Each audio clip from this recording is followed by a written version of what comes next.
Hello viewers, Rana diary চ্যানেলের পক্ষ থেকে আমি পড়ি। আমাদের ভিডিওগুলো নোটিফিকেশন সবার আগে পেতে হলে নিচে থাকা সাবস্ক্রাইব বাটনটি ক্লিক করে পাশে থাকা বেল আইকনটি প্রেস করে রাখুন। আর আমাদের ভিডিওগুলোতে লাইক কমেন্ট শেয়ার করতে মোটেও ভুলবেন না। পরিবেশটা থমকে আছে, অন্ধকার অন্ধকার আভায় আবহাওয়া মিলেছে রঙিন দুনিয়াটা যেন মুহূর্তের মধ্যেই কালো ছাতায় গোলাকার বৃত্তের মধ্যে আবরণে ছেয়ে গেছে। অঝোর ধারায় আসা শ্রাবণ, মুঘল ধারায় পড়েছে বৃষ্টি। বৃষ্টির শব্দে চারদিকটা মুখরিত হয়ে উঠেছে। বৃষ্টির টপ টপ শব্দে বেশ মনোমুগ্ধকর হয়ে উঠেছে পরিবেশটা।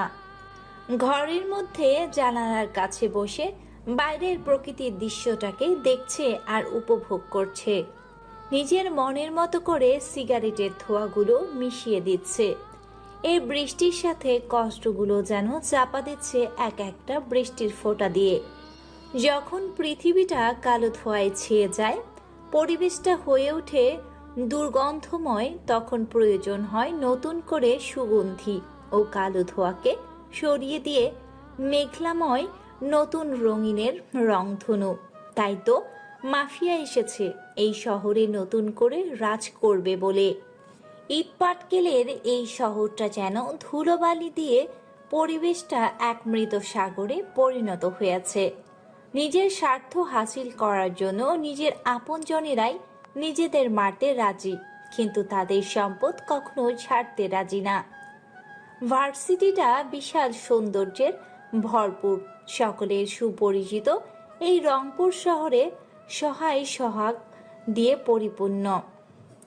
অপরূপ সৌন্দর্যে এই রংপুর শহরে এই ইলেকট্রিক্যাল ডিপার্টমেন্টে ভার্সিটিতে অনেকেই পড়তে আসে।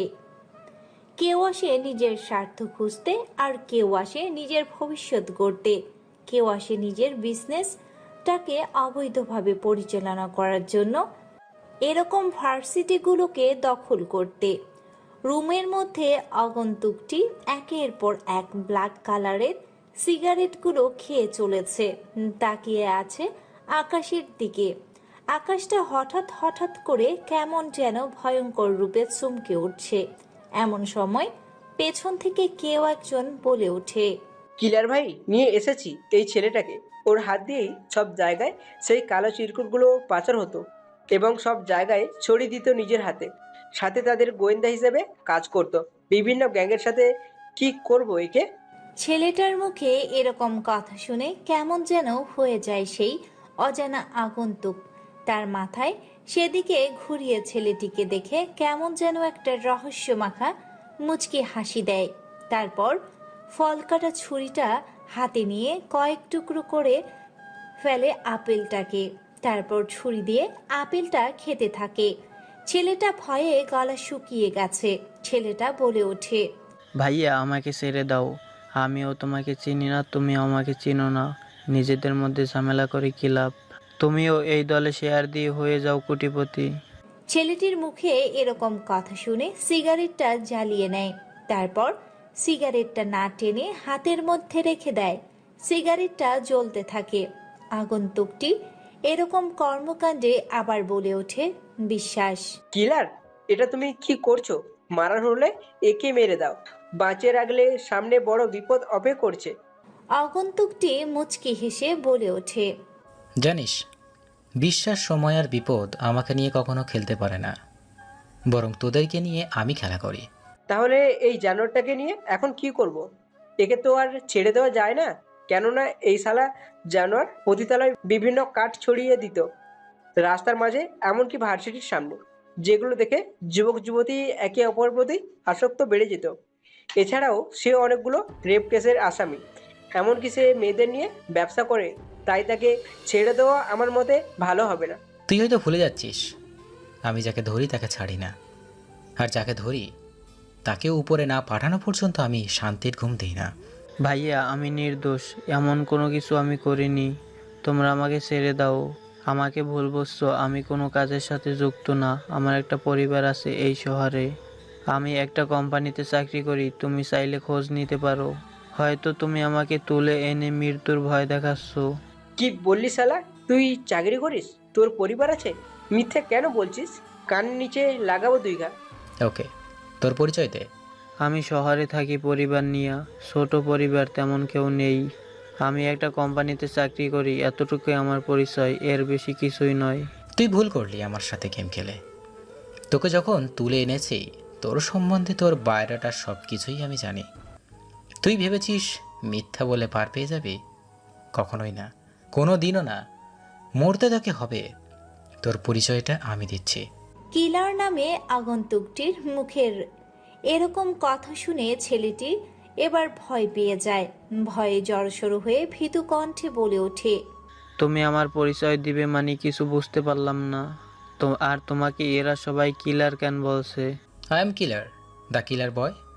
ইনফর্মার নামে ছেলেটি কিলার নামটা শুনতে যেন ঘামতে শুরু করেছে পুরো শরীর। মুহূর্তের মধ্যে ঘেমে একাকার, যেন গোসল করা হয়ে গিয়েছে। দেখে বোঝা যায় ছেলেটির কথা বলার ভারসাম্য হারিয়ে ফেলেছে। একটা কাঠের বক্স এগিয়ে দেয় কিলার নামের ছেলেটির দিকে। কিলার নামে ছেলেটি বক্সটা হাতে নিয়ে টেবিলের উপর রাখে। বক্সটা খুলতেই যেন গলা শুকিয়ে যায় সবার। ব্যাগের ভিতরে এমন এমন ভয়ঙ্কর জিনিস আছে যেটা ব্যবহার করার আগেই কেউ দেখলে তার গলা শুকিয়ে যাবে। ইনফর্মার নামের ছেলেটি বলে ওঠে, কিলার? তুমি সেই কিলার যাকে দেখা যায় না, শুধু অনুভব করা যায়, যাকে ছোঁয়া যায় না, শুধু তার উপস্থিতি টের পাওয়া যায়? তুমি কি সেই কিলার যাকে আন্ডারওয়ার্ল্ড এবং আন্ডারগ্রাউন্ড সবাই ভয় পায়? তুমি কি সেই কিলার যার নাম শুনে দেশের IOU কিলার গ্যাং ছেড়ে আন্ডারগ্রাউন্ডে চলে গেছে?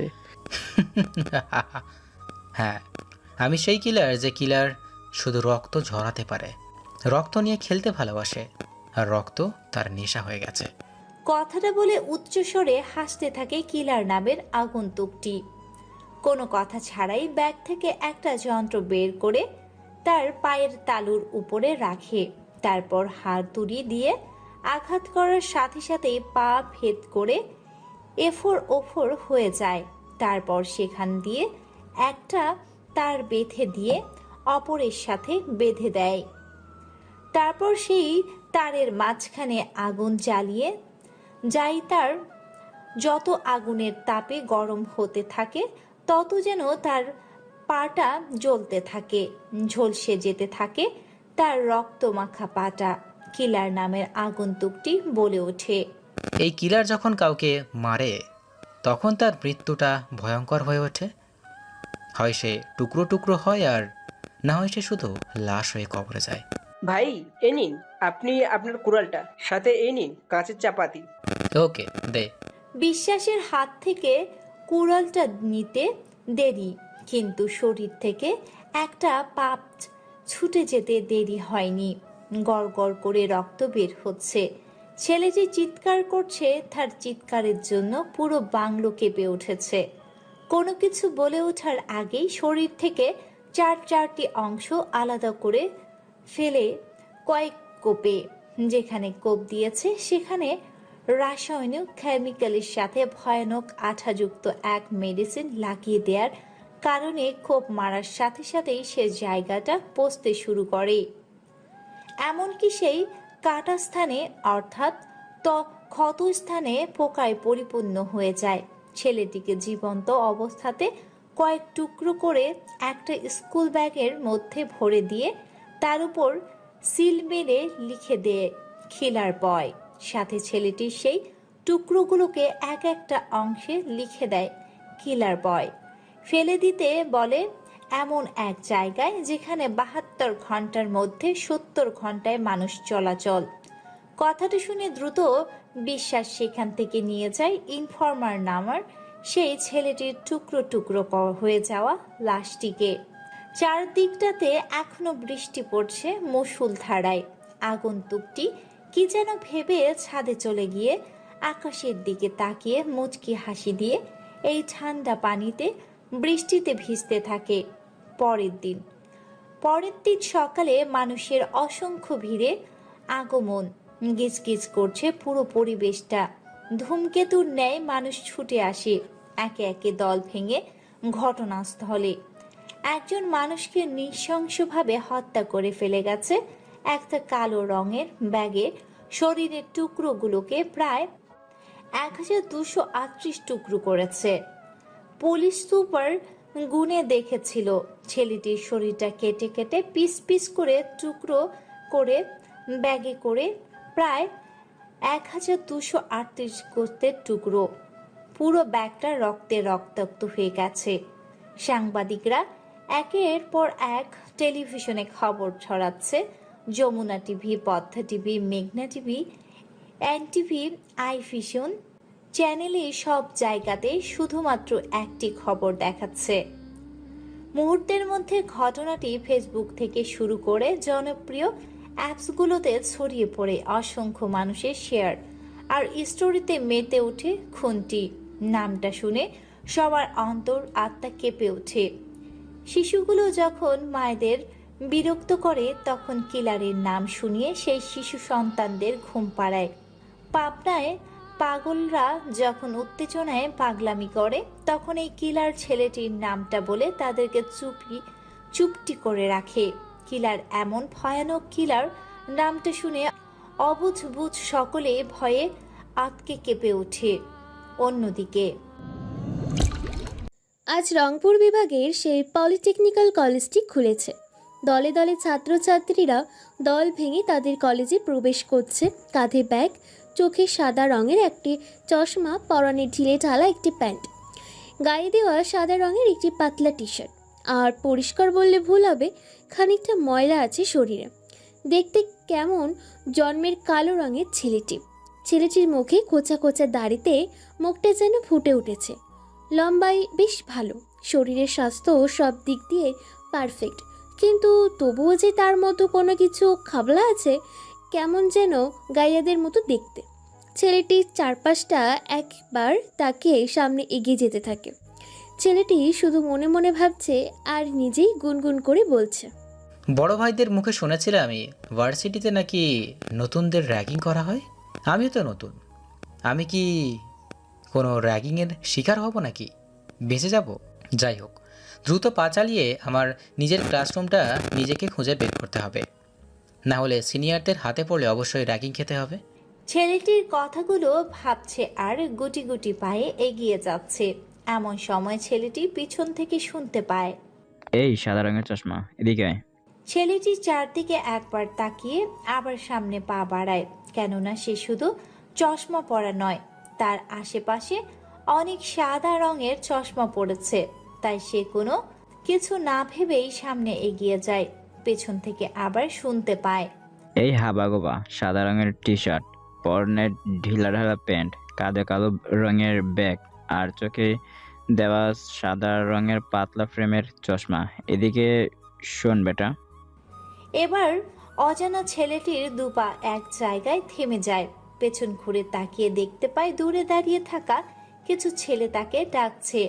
তাদের দিকে ঘুরে তাকাতে হাতের ইশারা দিয়ে সে ছেলেটিকে ডাকে। তাদের সামনে যেতেই বলে ওঠে, জি ভাইয়া, আমাকে রাখছেন? আরে বেটা আবাল, এখানে নোংরা সাদা রঙের টি শার্ট শুধু তুই পরেছিস, পরনের প্যান্টটা ঢিলা ঢালা, চুলগুলো উস্কো খুস্কো, সাদা রঙের পাতলা ফ্রেমের চশমা তুই পরেছিস। তো তোকে ডাকবো না তো কাকে ডাকবো? তোকে দেখে বোঝা যাচ্ছে তুই ভার্সিটিতে নতুন এসেছিস। জি ভাইয়া, আমি এই ভার্সিটিতে আজকে নতুন এসেছি। এখন থেকেই আমি আমার ডিপ্লোমা কমপ্লিট করব আর নিজের স্বপ্ন। কথাটা শেষ করতে পারিনি। অসহায় ছেলেটি তার আগেই রিমন নামের একটি ছেলে পরপর বেশ কয়েকটা থাপ্পড় মারে ছেলেটিকে। ছেলেটি থাপ্পড় খেয়ে কলেজের মাঠে পড়ে যায়। সবাই সেদিকে তাকিয়ে হাসতে থাকে। ছেলেটি চশমা খুঁজতে থাকে। তারপর এক সময় চশমাটা পেয়ে গিয়ে পড়ে নেয়। তারপর রিমন নামে ছেলেটির কলার ধরে তুলে বলে, বেটা বেদব, তোর সিনিয়র আমরা। সর্বপ্রথম তুই ভুল করলি সালাম না দিয়ে। তুই আমাদের সাথে কথা বলতে শুরু করলি, আগে সালাম দে, তারপর তোকে 3rd ডিগ্রি দিচ্ছি। সরি ভাই। আসসালামু আলাইকুম ভাইয়া, কেমন আছেন আপনারা? অসহায় ছেলেটির এরকম অবস্থা দেখে এবার শামীম নামের ছেলেটি বলে ওঠে। ওয়ালাইকুম আসসালাম। কিরে, তোর পরনে এরকম কাপড় চোপড় কেন? গোসল কতদিন ধরে করিসনি? শামীম নামের ছেলেটির কথা শুনে পুরো কলেজের মাঠে উপস্থিত থাকা ছেলে মেয়েগুলো হেসে ওঠে হু হু করে। ছেলেটি লজ্জায় মাথা নিচু করে ফেলে। শামীম আবার বলে ওঠে, তা তোর শরীর থেকে এটা কিসের সুগন্ধিময় গন্ধ বেরোচ্ছে? তা বাজারে ফুটপাতের ধারে যে গোবর আর ময়লা পানি দিয়ে তৈরি সে পারফিউমটা মেখে এসেছিস? যা বলে দিছি ভাই। ছেলেটি কোনো কিছু বলতে পারে না, লজ্জায় মাথা নিচু করে নিয়েছে। রিমন বলে ওঠে, শোন, আমাদের হাতে যদি তুই মার খেতে না চাস তাহলে আমাদের জন্য তোকে একটা কাজ করতে হবে। এখানে যারা আছে সবাই নতুন আসে, আমরা তাদের দিয়ে করাই। কি কাজ ভাই? শোন, এই কাজটা করলে তুই আমাদের হাত থেকে বেঁচে যাবি। তোকে আমরা আর কোনোদিন র্যাগ করবো না। তবে হ্যাঁ, তোকে যে কাজটা দিব সেই কাজটা তুই না করতে পারলে তোর হাল খারাপ করে দিব। আর তোকে যে প্যাকেটটা দিব সে প্যাকেটটা তুই খুলে দেখতে পারবি না। তোকে একটা মেয়ে দেখিয়ে দিব, ওই মেয়েটার কাছে প্যাকেটটা পৌঁছে দিয়ে আসবি। ঠিক আছে ভাইয়া, কিন্তু ওই পকেটের মধ্যে কি আছে? শোন, এই প্যাকেটের মধ্যে কোনো কিছুই নেই, শুধু কিছু চকলেট আছে। আমরা প্রতিনিয়ত যারা এই ভার্সিটিতে নতুন আসে তাদের দিয়ে আমরা সবাইকে চকলেট উপহার দিই। প্যাকেটটা তুমি খুলে দেখবে না। ওই যে কয়েকটা ছেলেকে নিয়ে মারছে ওই আপুটার কাছে গিয়ে চকলেটের প্যাকেটটা দিবি, কারণ সেই ভার্সিটির সবচেয়ে সিনিয়র। আর ওই যে মামার দোকান দেখছিস সেখান থেকে প্যাকেটটা নিয়ে যাবি। এইটুকু কাজ ভাই? ঠিক আছে, আমাকে দেন, আমি এখনই করে দিচ্ছি। তবে ভাইয়া আমাকে কিছু করবে না তো? না, তোকে কিছু করবে না। তুই শুধু গিয়ে ওই দোকানদারের কাছে থেকে আমাদের দিকে দেখিয়ে দিবি। ওকে ভাই।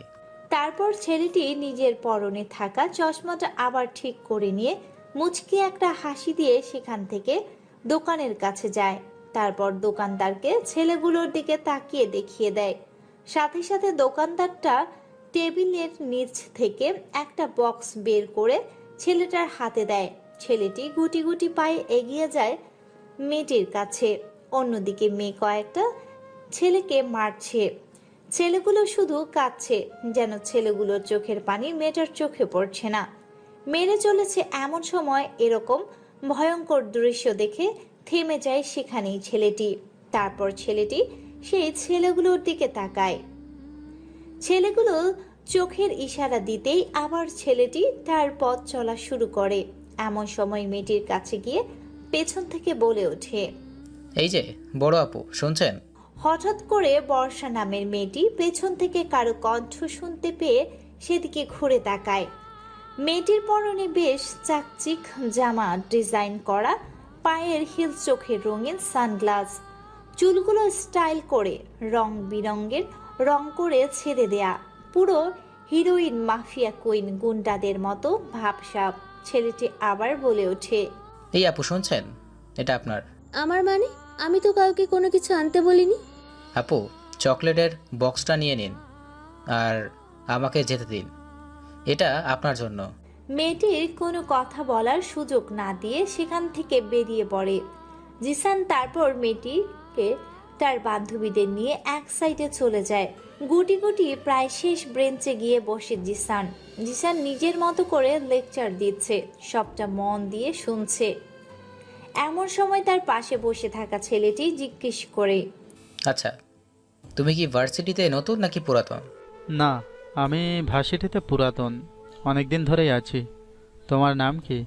আমার নাম জিশান, আর আমার নির্দিষ্ট কোনো গন্তব্য নেই। কেন কেন? তুমি কি গন্তব্যবিহীন এক মানুষ? হয়তো। তুমি মনে হয় এ ভার্সিটিতে নতুন, আর আমি হলাম জয়। তুমি চাইলে আমরা বন্ধু হতে পারি। আর হ্যাঁ, এই ভার্সিটিতে কেউ কাউকে কোনো জিনিস দিতে বলে কিন্তু দিবে না। কিন্তু কেন? এটাই হচ্ছে এই ভার্সিটির র্যাগিং। তারা বিভিন্ন প্যাকেট দিয়ে মেয়েদের কাছে পাঠিয়ে দেয়, তারপর মেয়েগুলো এসে পড়ে। তাদের কাজ উদম কেলানি দেয়। এটা হচ্ছে এই ভার্সিটির র্যাগিং, তাই সাবধানে থাকবে। আরে কি বলো তুমি? আমি তো ক্লাসরুমে ঢোকার আগে কয়েকটা আপুকে একটা প্যাকেট দিয়ে এসেছে, কিছু বড় ভাইয়া দিতে বলেছিল। আরে ভাই, তুই তো আজকে গেলি। নিজের জীবন বাঁচাতে চাইলে এখান থেকে পালিয়ে যা।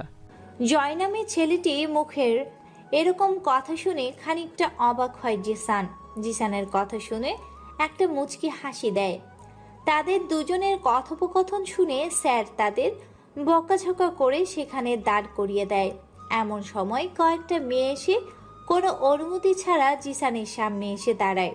তারপর জিসানের শার্টের কলার ধরে বাইরে বের করে নিয়ে যায়। সবাই হাঁ করে সেদিকে তাকিয়ে আছি। কি হচ্ছে কেউ কোনো কিছু বুঝতে পারছে না। ধীরে ধীরে পুরো ক্লাসের ছাত্ররা বের হয়ে মাঠের মধ্যে ভিড় জমায়। সবাই মাঠে উপস্থিত। মাঠে হকি স্টিক নিয়ে দাঁড়িয়ে আছে বর্ষা। তার পাশে দাঁড় করিয়ে রেখেছে জিসানকে। বর্ষা বলে ওঠে, কিরে জানোয়ার কোথাকার গাইয়া ভূত ভাদাইমা, তোর সাহস হয় কি করে আমাকে এই প্যাকেটটা দেওয়ার? থার্ড ক্লাস কোথাকার। কথাগুলো বলে পরপর কয়েকটা থাপ্পড় লাগিয়ে দেয় জিসানের গালে। থাপ্পড়ের শব্দে যেন পুরো জায়গাটা স্তব্ধ হয়ে যায়। থাপ্পড়গুলো বেশ জোরে লেগেছে। এত জোরে থাপ্পড় লাগার কারণে ঠোঁটের কোণে খানিকটা কেটে গেছে। এই প্রথম কেউ জিসানের শরীর থেকে রক্ত ঝরল। বর্ষা আবার বলে ওঠে, কিরে এখন কথা বলছিস না কেন? তোদের মতো ছেলেগুলো যে আমাদের এই ভার্সিটিতে কিভাবে আসে বুঝতে পারি না। তোর কি জন্মের ঠিক নেই যে তুই আমাকে এসব দিয়েছিস? তোর লজ্জা করে না জানোয়ার কোথাকার? ভাদাইমা, কালো ভূত, বিড়াল, বাদর, ইতর। এখনো বুঝতে পারছে না কি হচ্ছে তার সাথে। কি এমন সে দিয়েছে যার জন্য এতগুলো ছাত্রছাত্রীর সামনে তাকে থাপ্পড় খেতে হলো। তাই এবার বলে উঠে জিসান, আরে আপু, শুধু শুধু আমাকে মারছেন কেন? আর কি এমন প্যাকেট দিয়েছি আমি? আমি তো আপনাকে চকলেটের প্যাকেট দিয়েছি। শালা জানোয়ার, জারসের বাচ্চা, তুই আমাকে চকলেটের প্যাকেট দিয়েছিস? সত্যি করে বল, তুই প্যাকেটটা কেন আমাকে দিয়েছিস? আর প্যাকেটে কি দিয়েছিস বল? এসব কেন আমাকে দিয়েছিস? তোরা হলি থার্ড ক্লাস ছেলে, যারা শুধু মেয়েদেরকে ভোগ্য পণ্য বানাতে চায়। আরে আপু, আপনি কী সব আবল তাবল বলছেন? আচ্ছা বলেন তো, আমি আপনাকে কি দিয়েছি বলেন, আমিও শুনতে চাই। আমি কি তোর মতো জারস সন্তান নাকি যে এগুলো ছেলে মেয়ের সামনে বলবো? তুই আমাকে কি দিয়েছিস? তোকে আজকে এখানে মেরে ফেলবো, যাতে তোর যন্ত্রণা ও শাস্তি দেখে কেউ আর দ্বিতীয়বার আমার সাথে বেয়াদবি করার সাহস না পায়। কিন্তু কোনো কথা বলার সুযোগ না দিয়ে বর্ষা হকি স্টিক নিয়ে একের পর এক মারতে থাকে। প্রায় বেশ কয়েকবার হকি স্টিক দিয়ে পায়ে বাড়ি দিয়েছে, তবুও যেন এক পায়ে দাঁড়িয়ে আছে ছেলেটি। এটা দেখে সবাই অবাক হয়। বর্ষা আবার মারতে যাবে, এমন সময় লাঠিটা ধরে ফেলে জিসান আর বলে ওঠে, দেখেন আপু, আপনি কিন্তু এবার বাড়াবাড়ি করছেন। যেহেতু বলতে পারবেন না আমি আপনাকে কি দিয়েছি, সেহেতু আমাকে মারধর করে আপনি কিন্তু পার পাবেন না। তুই আমার মুখে মুখে তর্ক করছিস? তুই আমাকে এত বড় কথা বলছিস? এই নে দেখ, তোরা আসলে জারজের সন্তান, তোদের জন্ম হয়তো পতিতালয়ে। এ বলে মুখে প্যাকেটটা ছুঁড়ে মারে। প্যাকেটটা মাটি থেকে তুলে হাতে নিয়ে দেখে তো অবাক, কেননা প্যাকেটে যা আছে তা দেখে গা শিউরে ওঠে সকলের এবং হো হো করে সকলে হেসে ওঠে। এই প্রথম যেন কেউ তাকে চরমভাবে অপমান করলো। অপমানে সারা শরীর যেন আগুন ধরে যায়। জিসান কি বলবে ভেবে পায় না। বর্ষা আবার বলে ওঠে, কিরে জানোয়ার কোথাকার, এবার দেখেছিস তো যে তুই আমাকে কি দিয়েছিস? তোকে আজকে মেরে এমন হাল করব যে তোর অবস্থা দেখলে আশেপাশের পশু পাখিগুলো কেঁদে উঠবে। আপু আসলে আমি ওগুলো দিই নাই, আর আমি জানতাম না যে প্যাকেটে ওগুলো ছিল। আমার ভুল হয়েছে, আমাকে ছেড়ে দিন এবারের মতো। তোকে ছাড়বো? তোকে আজকে হাতে পেয়েছি, তোকে জমের দৌড়ে পাঠাবো আমি। আমাকে নোংরা প্রস্তাব দেওয়া? এমন সময় সেই ছেলেগুলো আসে। ছেলেগুলো এসে বলে ওঠে, এই যে আপু, কি হয়েছে বলবেন তো? আপনার সাথে কি হয়েছে ভাদাইমাটা? ও আমাকে নোংরা প্রস্তাব দিয়েছে, আজকে ওকে মেরে গঙ্গার তীরে ভাসিয়ে দিব, শালা আবালটাকে। আরে আপু, আমরা থাকতে আপনি কেন কষ্ট করবেন? ওকে আমাদের হাতে ছেড়ে দিন, আমরা ব্যাপারটা দেখে নিচ্ছি। তোরা কি করবে? আচ্ছা তোরা কি করবে ওর সাথে? এই বর্ষা শোন, এক কাজ কর, তোকে ওর মারার দরকার নেই। রিমন আর শামিম ওরা ওকে দেখে নেবে। হ্যাঁ, তুই বরং সবটা দাঁড়িয়ে দেখ। আর হ্যাঁ, ওকে কি শাস্তি দেওয়া যায় সেটা সবাই মিলে ভেবে নেই। ওর সাহস হয় কি করে ভার্সিটিতে এরকম প্রস্তাব দেওয়ার? আমি বলি কি, ওকে একটা পিঁপড়ের ভাষায় দাঁড় করিয়ে রাখা উচিত। শালা যখন পিঁপড়ের কামড়ে চিৎকার করবে তখন আমরা দূর থেকে সেটা দেখবো আর মজা নেব। ওকে ঠিক আছে। প্লিজ আপু, এমন করবেন না, আমাকে ছেড়ে দিন। আমি আর এমন ভুল করব না, আমার ভুল হয়ে গেছে। শালা লুচ্চা কুত্তা কোথাকার, তোর সাহস হয় কি করে আমাকে কন্ডোমের প্যাকেট দেওয়ার? আমার তো ইচ্ছে করছে এই কন্ডোমের প্যাকেটগুলো দিয়ে তাকে মালা পরিয়ে দিতে। এই শামিম, তোরা দেরি না করে ওকে ধরতো। দেখ, তোরা দেরি করিস না, শালাটাকে আচ্ছা জব্দ করে শাস্তি দে। চল ওইদিকে যাই। কথাটা বলতে দেরি, কিন্তু ইমন আর শামীম মারতে দেরি করে না। তার সাথে সাথে তার দলের ছেলেপেলেগুলো মারতে থাকে বেধম ভাবে। মারতে মারতে প্রায় রক্তাক্ত করে ফেলেছে পুরো শরীর থেকে, রক্ত টপটপ করে জ্বলছে। এমন সময় ভার্সিটির একটা আম গাছের নিচে বেশ বিষাক্ত লাল পিঁপড়ের ভাষা দেখতে পায়, আর সেখানে দাঁড় করিয়ে রাখে জিসানকে। পুরো পা কামড়ে লাল করে দিয়েছে, তবুও যেন এক ফোঁটা চিৎকার করছে না জিসান। পরনে তেমন কোনো কিছুই নেই, ছোট্ট একটা ব্যান্ডেজ সেন্টু গেঞ্জি আছে। দাঁড় করিয়ে রেখেছে রোদের মাঝে সেই পিঁপড়ার বাসাতে। সবাই যাচ্ছে নিজেদের মতো করে হাসতে থাকে। দেখতে দেখতে ভার্সিটির সময় শেষ, যে যার মতো চলে যাচ্ছে। এমন সময় সেখানে বর্ষা ও তার দলবল আসে আর বলে ওঠে, কি রে ছোট লোক কোথাকার, আর কোনোদিন এরকম করবি আমাদের সাথে? আজকের শাস্তিটা মনে রাখবি, না হলে এর থেকেও ডবল দিব। আর হ্যাঁ, আমি কার মেয়ে মনে রাখবি, এই শহরের নেতার মেয়ে। কথাগুলো বলে সেখান থেকে হাসতে হাসতে বেরিয়ে পড়ে। এমন সময় সেখানে জয় আসে।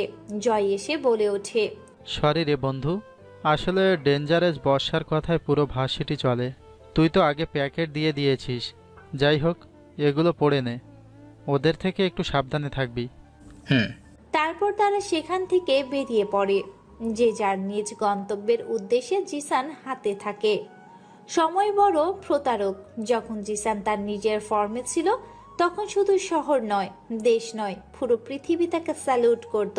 আজ সে সময়ের অভাবে নিজের পরিচয়টাকে এক সাইডে রেখে সাধারণ মানুষের মতো জীবনযাপন শুরু করেছে বলে তাকে আজকে এই প্রথম এত অপমান সহ্য করতে হয়েছে। নয়তো এতক্ষণে কয়েক টুকরো করে দিত সবাইকে। আর কেউ না, সেটি হচ্ছে এই কিলার গ্যাংয়ের গ্যাংস্টার কিলার, দ্য কিলার বয়। চারদিকে হালকা সন্ধে নেমে এসেছে জ্যোৎস্নার আলোয়, আড়ালে গিয়ে নেমে এসেছে ও অন্ধকার। অন্ধকারে তেমন কোনো কিছু বোঝা যায় না। চারিদিকে আবার ঘন কালো মেঘ নেমে এসেছে। এখন যেন ভেঙে পড়বে সমস্ত আসমান জুড়ে বৃষ্টি। বলতে দেরি, কিন্তু বৃষ্টি পড়তে দেরি হয় না।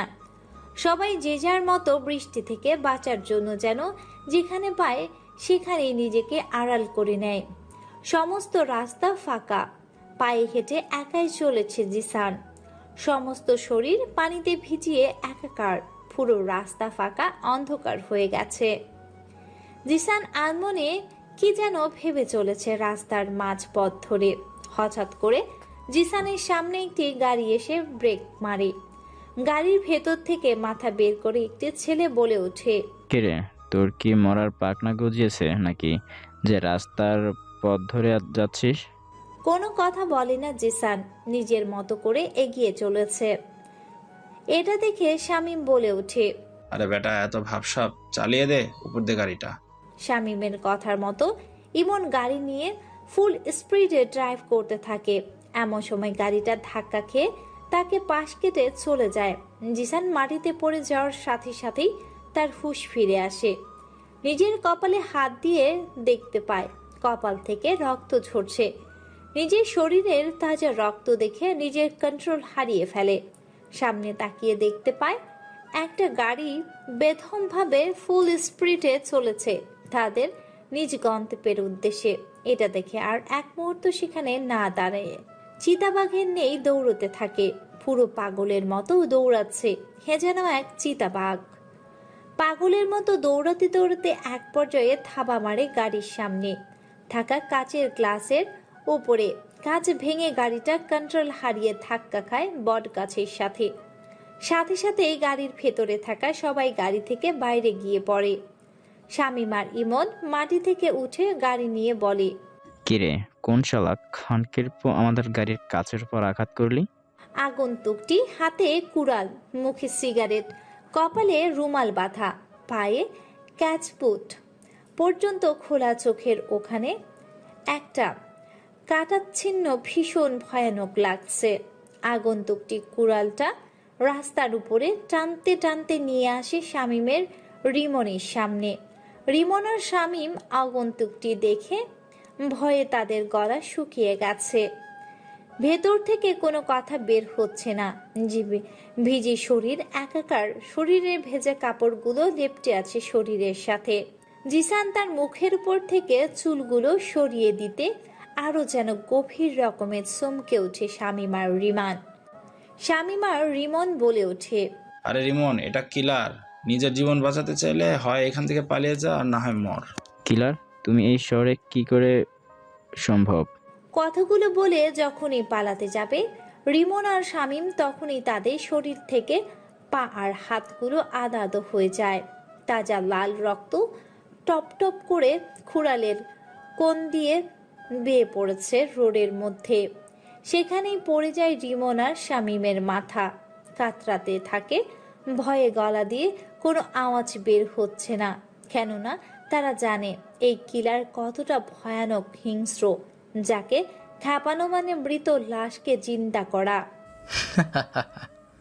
আমি কিলার বয়। তোরা আমাকে ভার্সিটির সামনে অপমান করছিস, আমার শরীর থেকে রক্ত ঝরিয়েছিস, যেটা এই দুনিয়ার জমিনে কেউ আমার সাথে করতে পারেনি। এর শাস্তি তোদের মৃত্যু। ভাই, আমরা আপনাকে চিনতে পারিনি, আমাদের ভুল হয়ে গেছে, আমাদের ছেড়ে দিন। কিলার, আমাদের ছেড়ে দাও ভাই, তোমার দুটি পায়ে পড়ি। এই কিলারকে যারা দেখে তারা অন্ধ হয়ে যায়, আর কিলারের সাথে যারা পাঙ্গা নিতে আসে তারা হয়ে যায় কবরস্থানের কবরবাসী। কথাটা বলতে দেরি, কিন্তু তাদের শরীর থেকে আবার একটি পা আর হাত কেটে নিতে দেরি করে না। কিলার গজগজ করে রক্ত বের হতে থাকে। ব্যথায় কুঁকড়ে যায় তারা দুজন। পকেট থেকে একটা ফোন বের করে কল করে কোনো এক অজানা নম্বরে। মুহূর্তের মধ্যে সেখানে কালো গাড়িতে প্রায় ২০-২৫ জন নেমে আসে। কিছুক্ষণের মধ্যেই সাথে সাথে একটি ছেলে একটা বক্স এগিয়ে দেয়। বক্সটা খুলে সেখান থেকে একটি করাত বের করে কিলার। কেউ কোনো কিছু বুঝে ওঠার আগেই করাত চালিয়ে দেয় তাদের পেটের উপর। প্রায় ৩ পিস করে তাদের শরীরটাকে এখনো জীবিত আছে। তারপর গাড়ির ভেতর থেকে একটা প্রায় ৩ কেজি ওজনের হাতুড়ি বের করে সেটা দিয়ে লোহার রড সোজা করা হয়। নিজের রাগটাকে কন্ট্রোল করার জন্য সে হাতুড়ি দিয়ে একের পর এক মাথায় আঘাত করতে থাকে।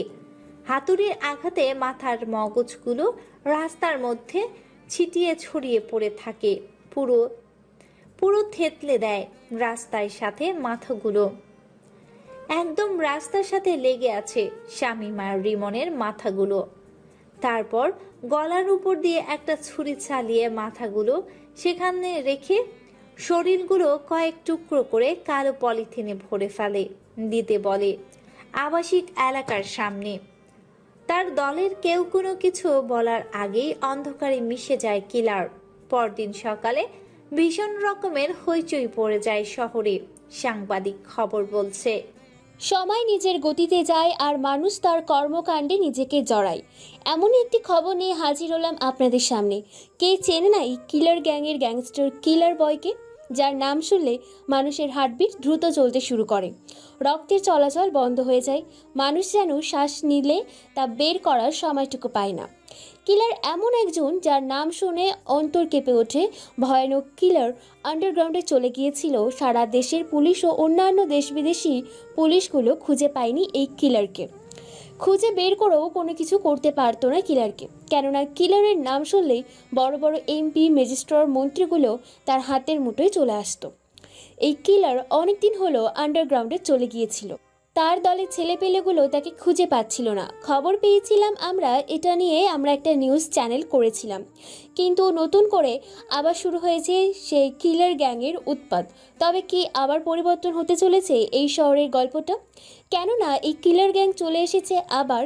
মনে হয় এই শহরে এই পর্যন্ত 3টে মার্ডার হয়েছে এই শহরে, কেননা সেই 3টে মার্ডারের ওপর কিলার গ্যাংয়ের সিল দেওয়া ছিল, যেটা শুধু একমাত্র কিলার গ্যাংয়ের লিডার কিলার দিতে পারে। এবং কিলার গ্যাং যেভাবে মারে তাকে যে কবরে লাশটাকে রাখা হবে সেই কবরের মাটিটা পর্যন্ত আত্মনাদের চিৎকার করতে থাকে। তবে কি এই শহরে নতুন করে শ্মশানঘাট তৈরি হতে চলেছে? সতর্ক থাকবেন, সাবধানে থাকবেন, অন্যায় থেকে নিজেকে বাঁচিয়ে রাখবেন। আল্লাহ হাফেজ। পুরো শহরে হইচই পড়ে গেছে যে কিলার আবার ফিরে এসেছে তাদের মাঝে। এই কিলারকে আজ পর্যন্ত কেউ দেখতে পায়নি, শুধু তার নাম শুনেছে। সবাই জানে এই কিলার হচ্ছে কালো ধোঁয়ার মতো, হঠাৎ করে আসে আর নিমেষেই বাতাসের মতো মিশে যায়। যেন বাতাসকে শুধু অনুভব করা যায় কিন্তু দেখা যায় না। ঠিক তেমনই এই কিলার গ্যাংয়ের কিলার ভয় হচ্ছে, ঠিক তেমন তাকে দেখা যায় না কিন্তু তার ভয়ঙ্কর উপস্থিতি টের পাওয়া যায়। প্রতিদিনের মতো কলেজে গেট দিয়ে প্রবেশ করছে সেই হাবাগোবা খ্যাত স্টাইলিশ ছেলেটি। কয়েকদিনে তাকে এই ভার্সিটিতে নাম দেওয়া হয়েছে হ্যাবলা স্টাইলিশ খ্যাত। জিসান পায়ে হেঁটে ভার্সিটির ভেতরে প্রবেশ করছে। এমন সময় পেছন থেকে ডাক দিয়ে বলে ওঠে, কিরে, তোকে যে আমি ডাকলাম শুনলি না কেন? বড় আপদের সাথে বেয়াদবি, দাঁড়া তোকে দেখাচ্ছি। কথাটা শেষ করার আগেই আরো বেশ কয়েকটা থাপ্পড় লাগিয়ে দেয়। এগুলো ছাত্রছাত্রীর সামনে আজকেও ঠোঁট কেটে রক্ত বের হতে থাকে। নিজের রাগটাকে কন্ট্রোল করে বলে উঠে জিসান, সরি আপু, ভুল হয়ে গেছে, আসলে বুঝতে পারিনি। শোন হ্যাবলা স্টাইলিশ খ্যাত, আমারও পা দুটো পরিষ্কার করে দে, নয়তো এই জুতো দিয়ে তোকে মারবো। আমার সাথে বেয়াদবি করার কারণে এতগুলো মেয়ের সামনে অপমান হওয়ার থেকে তোর এই কাজটা করাই ভালো হবে। কিন্তু কোনো কিন্তু নাই, জুতার বাড়ি খাবি নাকি পরিষ্কার করবি জুতাটা তুই ভেবে নে। এতগুলো ছেলে মেয়ের সামনে বর্ষা পা সে পরিষ্কার করে দেয়। তারপর উঠে দাঁড়ায় জিসান। লজ্জায় মাথা নিচু করে ফেলেছে। সবাই সেদিকে তাকিয়ে আছে। এখন চোখ দিয়ে আকাশ ভেঙে বৃষ্টি নামতে শুরু করেছে জিসানের। জিসান আগে অপমান সহ্য করেছিল। অপমান বলতে কি জিনিস সেটা জানতো না, কিন্তু অন্ধকার জগৎ থেকে নিজেকে আলোর পথে নিয়ে আসার জন্য এইটুকু কষ্ট তাকে করতেই হবে। বর্ষা আবার বলে ওঠে, শোন, আমাদের জন্য মামার দোকান থেকে গলিফ সিগারেট নিয়ে। কথাটা শুনে বেশ অবাক হয় জিসান।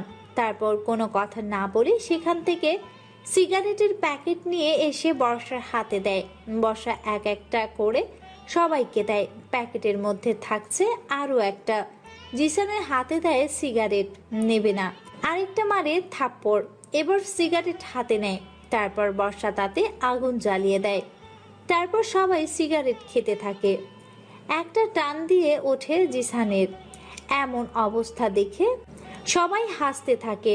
জিসান লক্ষ্য করে দেখতে পায় সিগারেটের ভেতরে গাঞ্জা এবং বিভিন্ন নেশা ইয়াবা এটা খাচ্ছে তার সকল বান্ধবী। বর্ষা, রাত্রি, রত্না, শিলা ছেলেমেয়েকে মিলে শুধু ভার্সিটি সিগারেট খাচ্ছে, কিন্তু নেশা সেটা কেউ বুঝতে পারছে না। এটা দেখে জিসান আবার বলে ওঠে, আর এটা সিগারেট নয়, এটা দেখি তো গাঞ্জা। বর্ষার এমন কথা শুনে চমকে ওঠে। আশেপাশে তাকিয়ে দেখে কেউ লক্ষ্য করেনি সেদিকে। তাই বর্ষা এবার জিসান কোনো কিছু বলে ওঠার আগেই তার দু পায়ের মাঝখানে মারে। সেখানে লুটিয়ে পড়ে জিসান। বর্ষা বলে ওঠে, তুই একটু বেশি কথা বলছিস, যদি আর কোনো কথা বলিস তো তোর জিভতে ছিঁড়ে এখানে ফেলে দিব। শালা জানোয়ার কোথাকার, তোকে সিগারেট খেতে বলেছি, তুই সিগারেট খাবি। সিগারেট ভেতরে কি আছে না আছে সেটা তোকে দেখতে বলিনি। আর এখান থেকে পালিয়ে যা, আমার চোখের সামনে যদি আর পড়ছিস তো তোকে উলঙ্গ করে পুরো ভার্সিটি ঘোরাবো। জিসান কোনো কথা ছাড়াই সেখান থেকে বেরিয়ে পড়ে। জিসান ভাবতে থাকে কি হচ্ছে এই ভার্সিটিতে, যেখানে সে মানুষ হতে এসেছিল সেখানে পাচ্ছে অপমান, লাঞ্ছনা আর বঞ্চনা। এই ভার্সিটিতে এসে যত অপমান অত্যাচার সহ্য করেছে, অন্ধকার জগৎ থেকে সবাই তাকে স্যালুট করেছে। এমন সময় বর্ষার ফোনে একটা ফোন আসে। রিসিভ করে বলে ওঠে, শোনো কিলার, এই শহরে চলে এসেছে, সাবধানে থাকবে আর ভার্সিটিতে ভালো করে সাপ্লাই দেবে। ভার্সিটিতে একটা নতুন ড্রামা করতে হবে। আমার মতে ভার্সিটিতে এই কিলার চলে এসেছে। কথাগুলো বলে ফোন কেটে দেয়। পরের দিন সকালে ভার্সিটিতে প্রায় কয়েক শতাধিক মোটরসাইকেল এবং বেশ কয়েকটা বড় বড় হাইস গাড়ি সামনে তাকিয়ে দেখতে পায় জিসান। পুরো ভার্সিটির ছেলেমেয়ে সব অসংখ্য মানুষের ভিড়ে জমিয়েছে কলেজের মাঠে। ভিড় ঠেলে সামনে এগিয়ে যায়, দেখতে পায় বেশ কিছু ছেলে পেলে ভিড় জমিয়েছে। বর্ষা একটা ছেলেকে বেধমভাবে মারছে, প্রায় ছেলেটির শরীর থেকে একটা হাত কেটে ফেলেছে। বর্ষা চেয়ারের উপরে পায়ে পা দিয়ে বসে আছে, অন্য একটি ছেলের হাতে লাল রক্তাক্ত একটি ছুরি। বর্ষা বলে ওঠে, ও সাহস হয় কি করে আমাকে প্রেম প্রস্তাব দেওয়ার? এই ভার্সিটির সবাই আমাকে বাঘিনীর মতো ভয় করে, আর সেখানেও কুপ্রস্তাব দিয়েছে ও জিহ্বাটা কেটে এখানে ঝুলিয়ে রাখো কুত্তার মতো। কথাটি শুনে ছেলেটি যখনই তার যেভাবে কাটতে যাবে তখনই পেছন থেকে জিসান বলে ওঠে, কেউ ওর গায়ে হাত দেবে না। হঠাৎ করে এমন কথা শুনতে পেয়ে সবাই চমকে ওঠে। কার এত বড় সাহস বর্ষার উপর কথা বলে? পেছনে সবাই তাকিয়ে দেখতেই পায় কলেজের সেলিব্রিটি সেই হ্যাবলা স্টাইলিশ খ্যাত। বর্ষা তাকে দেখে বলে ওঠে, কিরে হাবলা স্টাইলিশ খ্যাত, তুই আবার কখন এলি? এদিকে দেখ, আমার সাথে বেয়াদবি করার পরিণাম কতটা ভয়ানক। ছেলেটি কি করেছে? তোমরা ছেলেটার হাত কেটে দিয়েছো কেন? তার হাত আর জিহ্বা কেন তোমরা কেটে ফেলতে চাচ্ছ? ও জানে না ও কাকে প্রেম প্রস্তাব দিয়েছে। এই বর্ষাকে প্রেম প্রস্তাব দেওয়ার পরিণাম কতটা ভয়ানক সেটাই ভার্সিটির সকলকে দেখাবো আজকে। তাই নাকি? ও তো তোমাকে শুধু প্রেম প্রস্তাব দিয়েছে। যদি তোমাকে কেউ কিস করে তাহলে তুমি কি করবে? এই ভার্সিটিতে এমন কোনো ছেলে নেই যে আমাকে কিস করবে। যদিও করে তাহলে তার শরীর থেকে চোখ দুটো উপড়ে ফেলবো আর ঠোঁট দুটো কেটে ওই কলেজের গেটের সামনে ঝুলিয়ে রাখবো। তাই নাকি? তাহলে তো করতেই হবে এবার। এই বলে এতগুলো ছাত্রছাত্রীর মাঝে হঠাৎ করেই বর্ষার টি শার্টের ভেতর দিয়ে হাত ঠুকিয়ে দিয়ে বর্ষার কোমল নরম তুলতুলে উজ্জ্বল ফর্সা কোমরটাকে জড়িয়ে ধরে নিজের সাথে মিশিয়ে নিয়ে নিজের রঙিন ঠোঁট জোড়া গোলাপের পাপড়ির মতো উজ্জ্বল ফর্সা মধুময় বর্ষার সেই দুই ঠোঁটের মাঝে প্রায় পাক্কা 5 মিনিট ধরে দুই ঠোঁট চুষতে থাকে পাগলের মতো জিসান ইচ্ছে করে বর্ষার ঠোঁটের মধ্যে একটা কামড় বসিয়ে দেয়। ঠোঁট কেটে হালকা করে রক্ত বের হতে থাকে। বর্ষা ধাক্কা আর গালি দিয়ে বলে ওঠে, সারা খানকির বাঞ্চুত, তোর সাহস হয় কি করে আমাকে কিস করার? তুই আমাকে কিস করে আজকে নিজের মৃত্যু ডেকে আনলি। তোর এমন এমন জায়গায় আঘাত করব আর এমন এমন করে তোর অঙ্গ কাটবো যা না হতে পারবে বাবা, আর না নিতে পারবি কোনো ডক্টরের কাছ থেকে চিকিৎসা। কথাটি শুনে জিসান হাসতে থাকে। বর্ষা জিসানের হাসি দেখে বলে ওঠে, এই তোরা ওকে পরে মারিস, আগে এই জানোয়ারটাকে এখানে মেরে পুঁতে দে। ছেলেগুলো বর্ষার কথা মতো জিসানকে মারতে এলে জিসানকে দেখে ভয়ে তাদের হাত থেকে ছুরিটা পড়ে যায়, শুকিয়ে যায় গলা, কাঁপাকাঁপি শুরু করেছে, হাতগুলো অবশ হয়ে আসছে, চোখগুলো বড় বড় করে তাকিয়ে আছে মুহূর্তের মধ্যে। শরীরটাকে ঘেমে একাকার ও ভয়ে জড়তা যেন প্রকাশ্যে সবাই বুঝতে পারে। সেখানে আর এক মুহূর্ত দেরি না করে ভয়ে সেখান থেকে পালাতে গেলে মাটিতে হুমড়ি খেয়ে পড়ে। সবাই সেখানে হামাগুড়ি দিয়ে মাটিতে গড়াগড়ি খেতে খেতে নিজেদের জান নিয়ে পালিয়ে যায়। এই দৃশ্য দেখে সবাই চমকে ওঠে। কি হলো কেউ বুঝতে পারে না। বর্ষা তো হা করে সেদিকে তাকিয়ে আছে। এটা দেখে বর্ষা চিৎকার করে বলে ওঠে, এই তোরা কোথায় যাচ্ছিস রে? এই শালাটাকে মেরে যা। আমি নেতার মেয়ে, আমার সাথে বেয়াদবি করেছে, একে তো আমি ছাড়বো না। ছেলেগুলো যেতে যেতে চিৎকার করতে করতে বলে ওঠে, আরে আমাদের জীবনে জানের মায়া আছে। হয়তো আপনি নেতার মেয়ে, আপনারা জীবনের মায়া নেই, কিন্তু আমাদের আছে। আপনি হয়তো জানেন না যে আপনি কার সামনে দাঁড়িয়ে আছেন। জীবিত বাঁচতে চাইলে সেখান থেকে কেটে পড়ুন, নয়তো কবর থেকে তুলে হলেও আপনাকে মারবে। কথাগুলো বলছে আর পালিয়ে যাচ্ছে। সবাই জিসানের দিকে হা করে তাকিয়ে আছে। জিসান কারো দিকে কোনো না তাকিয়ে ছেলেটিকে সেখান থেকে উঠিয়ে হসপিটালে পাঠিয়ে দেয়। ছেলেটির সাথে জয় আর জিসান নিজে যায়। হসপিটালে বসে আছে তারা, ভেতরে অপারেশন চলছে। এদিকে বর্ষা তার অপমান ভুলতে পারছে না। কলেজের সামনে সেই হ্যাবলা খ্যাত স্টাইলিশ নামের ছেলেটি তাকে এত অপমান করলো, যেখানে কলেজের সামনে কেউ তার সাথে কথা বলার সাহস পায় না, সেখানে কিনা তাকে অপমান করেছে। এটা সে কিছুতেই মেনে নিতে পারছে না। বর্ষা কাঁদতে কাঁদতে তার বাবার কাছে গিয়ে বলে ওঠে, বাবা, আমাকে অপমান করেছে ভার্সিটিতে, আমি আর ভার্সিটিতে যাব না। ওই ভার্সিটিতে আমাকে আর কেউ ভয় করবে না, কেউ আমাকে সম্মান দিবে না। কি বলছিস মা? কে তোকে অপমান করেছে? কার এত বড় সাহস যে নেতার মেয়েকে অপমান করে? তুই আমার কথা বলিসনি? বলেছিলাম বাবা, কিন্তু তারা তোমার কথাকে অমান্য করেছে, তোমাকে আর ভয় করে না। কিরে, কি বলছিস? আমার কথা বলার পরেও তোকে ওরা ভার্সিটিতে অপমান করেছে? প্রিন্সিপাল তোকে কোনো সাপোর্ট করেনি? না। ওকে মা, তুই চিন্তা করিস না। এমন জায়গায় ট্রান্সফার করব যেখানে তার সই করা তো দূরে থাক, মশা মারতেই দিন ফুরে যাবে। আর তোকে যে অপমান করেছে তাকে কালকে ভার্সিটিতে আমি দেখে নেব, ওকে এখানেই ওর লাশ ফেলে দেব। তোর সাথে যে গুন্ডাগুলো পাঠিয়েছিলাম তারা কি করলো? ওরা তো এক একটা অকর্ম ঠিকই, ওরা ছেলেটিকে দেখার সাথে সাথে সেখান থেকে ভয় পালিয়ে যায়। ওকে, তুই কালকে ভার্সিটিতে আসিস, আমি গিয়ে দেখে নেব ওকে। এদিকে ফোন করে হোয়াটসঅ্যাপ গ্রুপ কলে তারা 3 বান্ধবী মিলে বর্ষাকে সেখানে বলে ওঠে তারা, কি রে বর্ষা, কালকে কি ভার্সিটিতে আসবি? তোকে যে আজকে এত অপমান করলো। ভার্সিটিতে যাব না কেন? ভার্সিটিটা কি কারো বাপের? না, আসলে তোকে ভার্সিটিতে এত অপমান করলো, এখন তো তোকে ভার্সিটিতে আর কেউ ভয় পাবে না। এই জন্য তোকে বারবার বলেছিলাম বেশি বাড়াবাড়ি করিস না। বর্ষা, তুই সেদিন ছেলেটাকে অপমান করলি, ভয় দেখালি যাতে তোর সাথে বেয়াদবি আর কেউ না করে, কিন্তু দেখ আজকে সেই ছেলেটা তোর মুখে মুখে কথা বললো। তোরা চুপ করবি নাকি তোদেরকেও মেরে ফেলবো? কালকে সকালে ভার্সিটিতে চলে আসিস, কালকে ওই হাবলাকে বোঝাবো আমি কি জিনিস। কোনো কথা ছাড়াই ফোন কেটে দেয়। রাত 2টা বাজে, চারদিকে অন্ধকার, পরিবেশটা শুনশান। বইয়ের পাতায় 2 চোখ দিয়ে কেউ মন দিয়ে পড়ছে। হঠাৎ করে তার ফোনটা বেজে ওঠে। ফোনের ওপাশ থেকে কান্না ভাঙা কণ্ঠে বলে ওঠে, ভাই কোথায় আছো তুমি? আমাদের এদিকে সর্বনাশ হয়ে গিয়েছে। ছেলেটির কান্না ভাঙা আওয়াজ শুনতে পেয়ে বুঝতে পেরে গেছে কিলার নামের সেই ভয়ানক খুনি। বুঝে গেছে সে এটা কে, তাই হালকা মৃদু কণ্ঠে বলে ওঠে, কিরে, পাগলের মতো এভাবে কাঁদছিস কেন? কি হয়েছে?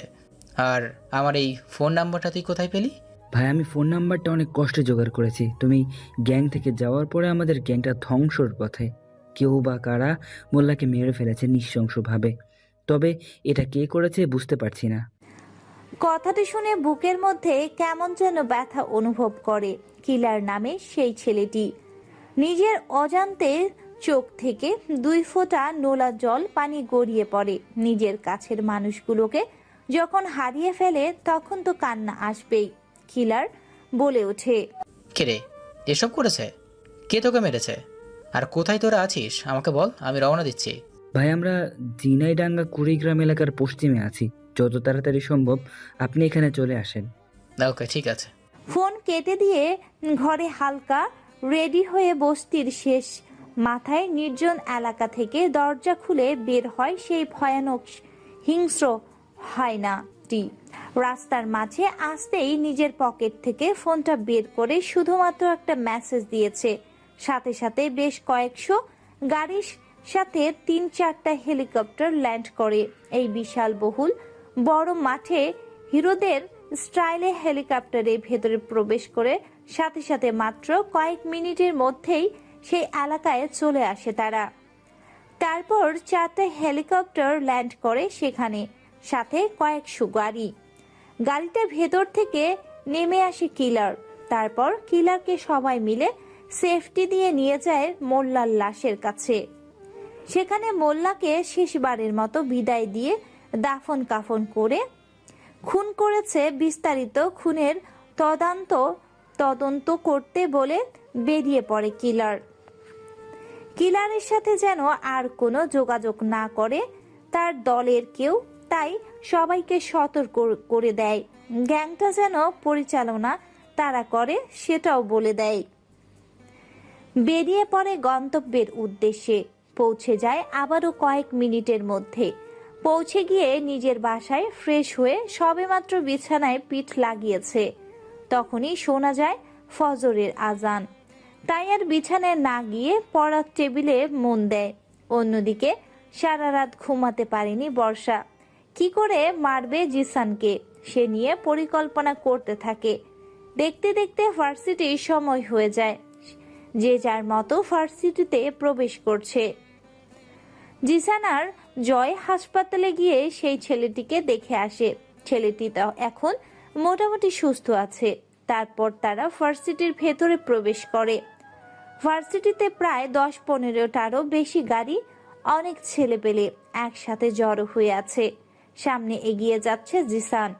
জিসানকে দেখে এমন সময় বলে ওঠে বর্ষা, বাবা, এই শালা জানোয়ারটা আমাকে এতগুলো ছেলে মেয়ের সামনে অপমান করেছে, একে ছাড়বে না। মেয়ের মুখে এরকম কথা শুনে কোনো রকম কথা ছাড়াই একটা হেলিকপ্টার নিয়ে গিয়ে প্রায় কয়েকটা বাড়ি মারে জিসানের গায়ে। জিসান কোনো কথা বলে না। এবার তার বাবা বলে ওঠে, শালা খানকির পোলা, নেমো খারামের বাচ্চা, শালা হারামজাদা, তোর সাহস কি করে হয় আমার মেয়েকে অপমান করার? আরে বাল বেটা, তুই জানিস না আমার পাওয়ার সম্বন্ধে? জিসান কোনো কথা বলে না। জিসান একটা হাসি দেয়। বর্ষা আবার বলে ওঠে, বাবা, কথা কম কাজ বেশি, ওকে এখানে মেরে ফেলে দিয়ে চলে যায়। ওর সাহস হয় কি করে তোমার মেয়ের সাথে অসভ্যতামি করে? আরে মা, তোর বাবা যখন মাঠে নেমেছে তখন মাঠটাকে পুরো খালি করে দেবে। এই তোরা ওর হাত পা ভেঙে গড়িয়ে তুলে হাসপাতালে ভর্তি করে দিয়ে আয়। কথাটা বলতেই দেরি। তার দলের ছেলেপেলেগুলো একের পর এক মারতে থাকে জিসানকে। মারতে মারতে জিসানের হাত পা, চোখ মুখ, কান দিয়ে রক্ত বের করে দিয়েছে। তবুও জিসানের কোনো কথা বলে না, কারো গায়ে হাত দেয় না। হাজার ব্যথা যন্ত্রণা সহ্য করে নেয়। কেননা সে জানে সে যদি একবার খেপে যায় তো ভূমিকম্প লাগিয়ে দেবে।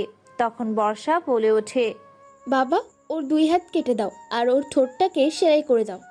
বর্ষার কথা মতো যখন তার হাত কাটতে যাবে তখনই সেখানে একটা হেলিকপ্টার এসে ল্যান্ড করে। হঠাৎ করে হেলিকপ্টার দেখে সবাই সেদিকে তাকায়। অন্যদিকে কলেজের গেট ভেঙে প্রায় 10টা ট্রাক ভেতরে প্রবেশ করে। 3টে কালো হাইস গাড়ি প্রবেশ করে। হঠাৎ এমন করে ধূমকেতুর মতো ঘটে যাওয়া ঘটনা দেখে ভয়ে আটকে পড়ে যায় সকলেই। এতগুলো লোকজন আর গাড়ি দেখে মুচকি হাসি দেয় জিসান। কয়েক সেকেন্ডের ভেতরেই শুনতে পাওয়া যায় বিদ্যুতের গতির মতো গুলিয়ে এসে লাগতে থাকে বর্ষার বাপের সেই সব লোকদের শরীরে। যার শরীরে লাগছে সেই মাটিতে লুটিয়ে পড়ছে। কয়েক মিনিটের মধ্যে লাশের শ্মশান ঘাট লাগিয়ে দেয় পুরো ভার্সিটিতে। হঠাৎ করে এমন হওয়াতে চমকে যায় বর্ষা ও তার বাবা এবং সকল ছাত্রছাত্রীরা। শিক্ষকরা দোতলায় দাঁড়িয়ে হা করে তাকিয়ে আছে মাঠের দিকে। প্রায় 20 থেকে 25 জনের মতো কালো পোশাকধারী, অলবডি কালো কাপড় দিয়ে মোড়ানো, হাতে এক একটা বন্দুক, বিশাল রকমের স্নাইপার চারদিকে ঘিরে ফেলে পুরো মাঠটাকে। ট্রাকের উপর এখন স্টক আছে প্রায় 3-4 ট্রাক। ছেলে পেলে সবার হাতে কোরাল, চাইনিজ ছুরি, রামদা, কাচের বোতলে ভর্তি করা। এসব ছেলে পেলেদের দেখে ভয়ে চুপসে যায় বর্ষা ও তার বাবা। এমন সময় সেই কালো পোশাকধারী লোকগুলোর ভেতর থেকে একজন বেরিয়ে আসে। তার হাতে রূপার তৈরি একটা চাইনিজ কোরাল, কোমরে বন্দুক, পেছনে ছুরি, বুলেট প্রুফ জ্যাকেট, মাথায় হেলমেট, যেন কোনো সেনাবাহিনী, সরকারি বাহিনী। দেখেই বেশ ভয়ঙ্কর লাগছে। ছেলেটি বলে ওঠে, ভাই আপনার এই অবস্থা কি করে? ভাই আপনার এই অবস্থা দেখে আমাদের সকলের কান্না পাচ্ছে। ওদের এত বড় সাহস হয় কি করে? আপনার শরীর থেকে রক্ত ঝরিয়েছে, আপনি শুধু হুকুম দেন, এখনই তার শরীর থেকে মাথাটা নামিয়ে ফেলছি। এ কথা শুনে অবাক হয়ে যায় সকলে। কেননা কিলার গ্যাংয়ের ডান হাত ফয়সালকে এখানে দেখে। জিসান কোনো কথা বলে না, শুধু মুচকি একটা হাসি দেয়। ঠিক মতো দাঁড়াতে পারে না, তবুও কষ্ট করে দাঁড়ায়। তারপর ডান হাত ফয়সালের কাছ থেকে সেই রূপার তৈরি কুঠারটা নিয়ে মাঠের উপর দিয়ে টানতে টানতে নিয়ে যায় বর্ষার বাবার সামনে। বর্ষার বাবার গলা হয়ে শুকিয়ে গেছে। বর্ষা ঘামতে শুরু করেছে। সেখানে গিয়ে বলে ওঠে জিসান, তোদের বাপ মেয়ের খুব অহংকার না? জানিস আমি কে? তোদেরকে মেরে এইখানেই পুঁতে দিব, শালা কুত্তার বাচ্চাগুলো। এই বলে কিলার যখনই বর্ষার বাবার গায়ে কোপ দিতে যাবে কুঠার দিয়ে, তখনই আরেকটা হেলিকপ্টার ল্যান্ড করে সেখানে। হেলিকপ্টারের ভেতর থেকে দৌড়াতে দৌড়াতে রেলমন্ত্রী এসে হাত জোর করে বলে ওঠে, ভাই ওদের ছেড়ে দাও ভাই, ওদের ভুল হয়ে গেছে। ওরা না জেনে, আপনার পরিচয় কি না জেনে বাচ্চা ছেলে ফেলে ভুল করে ফেলেছে ভাই। হঠাৎ করে এখানে রেলমন্ত্রীকে দেখে সকলে ভয়ে জড়সড় হয়ে যায়, কেননা এই রেলমন্ত্রী হচ্ছে সেই কিলার গ্যাংয়ের সদস্য। রেলমন্ত্রী সহ ফয়সাল নামের কিলার গ্যাংয়ের ডান হাত। ফয়সালকে সকলে ভয় করে, এক নামে চিনি। হঠাৎ করে এখানে রেলমন্ত্রীকে দেখে সকলে অবাক হয়ে যায়। কি হচ্ছে এখানে কেউ বুঝতে পারছে না। কেউ কোনো কিছু বুঝে ওঠার আগেই রেলমন্ত্রী নিজের পায়ের জুতা খুলে পরপর বেশ কয়েকটা থাপ্পড় মারে বর্ষার বাবার গালে, আর বলে ওঠে, আরে শালা জানোয়ার, নেমো খারামের বাচ্চা, এই তোর শালা কোথাকার, তুই ভাইয়ের গায়ে কোন সাহসে হাত দিয়েছিস? আরে তোরা কি জানিস, তোদেরকে মেরে যদি কেউ দাফন করে দেয় মাটির নিচে, আর যদি তোদের সাথে ভাইয়ের কোনো হিসাব নিকাশ থেকে থাকে, তাহলে সে মাটি খুঁড়ে তোদের বের করে হলেও তার প্রতিশোধ নেবে। আর তোরা কি না সেই ভাইয়ের সাথে বেয়াদবি করেছিস? তোরা জানিস না, ভাই কোনো পার্থক্য বোঝে না, আকাশ জমিন তার কাছে এক মনে হয়। তুই ভাইয়ের শরীর থেকে রক্ত জড়িয়েছিস, যেখানে কিনা ভাই সকলের রক্ত নিয়ে খেলে। রেলমন্ত্রীর মুখে এরকম কথা শুনে পুরো কলেজের মাঠ স্তব্ধ ও শুনশান নীরবতায় ছেয়ে যায়। বর্ষা আর বর্ষার বাবা কোনো কিছু বুঝতে পারে না। বর্ষার বাবা বলে ওঠে, আরে মন্ত্রী, তুই এসব কি বলছিস রে? তুই জানিস না আমার পাওয়ার কতটুকু? আমি এখান থেকে চাইলে সরকারের গদি পর্যন্ত লড়িয়ে দিতে পারি, আর সেখানে তুই আমাকে হুমকি দিচ্ছিস? কথা কম কাজ বেশি, নয়তো তোকেও পৃথিবী থেকে সরিয়ে দিতে আমি পারি। বর্ষার বাবার মুখে এরকম কথা শুনে রেলমন্ত্রী হাসতে থাকে। হাসতে হাসতে একবার শার্টের কলার ধরে বেশ কয়েকটা চড় মেরে বলে ওঠে, আরে শালা, তুই কি জানিস তুই কার সাথে পাঙ্গা নিয়েছিস? যার নাম শুনলে শিশুরা মায়ের দুধ খাওয়া ছেড়ে দেয়, পশু পাখিরা ঘাস ছেড়ে দেয়, মানুষজন ভয়েও আতঙ্ক থাকে। তুই কিনা তার সাথে পাঙ্গা নিয়েছিস? আরে সে তো একটা চিতা, চিতারে চিতা। শোন, সে চিতা হোক আর যাই হোক, সেটা দেখার প্রয়োজন হচ্ছে সে আমার মেয়েকে মেরেছে, মারতে তাকে এখন হবেই। ওকে ঠিক আছে, যেহেতু তুই আমার কথা শুনলি না, নিজের মৃত্যুটা নিজে ডেকে আনলি, তাহলে মৃত্যুর ভয়ঙ্কর ও শাস্তিটা কি হতে পারে তা তুই দেখে নে নিজে চোখে।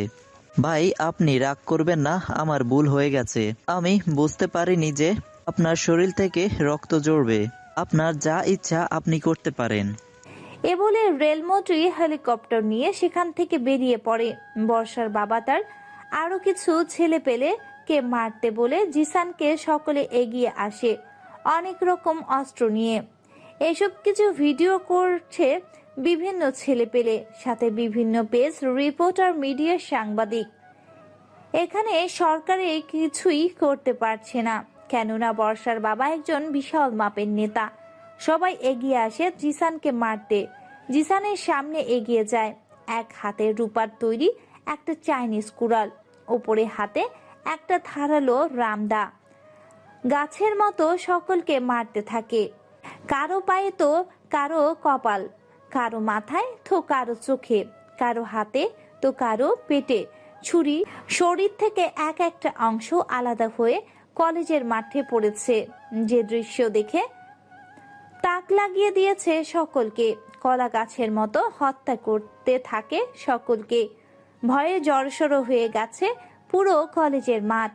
রক্তে রক্তাক্ত হয়ে গেছে অনেক ছাত্রছাত্রী, শিক্ষক সহ সকলের গায়ে। শুধু রক্তের ফোঁটা, রক্তে পুরো লাল হয়ে গেছে জিসান। জিসানের পুরো শরীর, মুখ, চোখ, জামা কাপড় রক্তে লাল হয়ে গেছে। মাত্র কয়েক মিনিট 50 থেকে 70 জনেরও বেশি ছেলেপেলেকে আহত করে ফেলে রেখেছে মাঠের মধ্যে। তাদের প্রত্যেকের শরীর থেকে একটা করে অংশ মাটিতে এখনো লাফালাফি করছে। এই দৃশ্যটা মুহূর্তের মধ্যে সোশ্যাল মিডিয়ায় ভাইরাল হয়ে যায়। সবাই চিনে ফেলে এই হচ্ছে সেই কিলার গ্যাংয়ের গ্যাংস্টার। ছাত্রছাত্রীরা ভয়ে সেখান থেকে যে যার মতো পালাতে থাকে।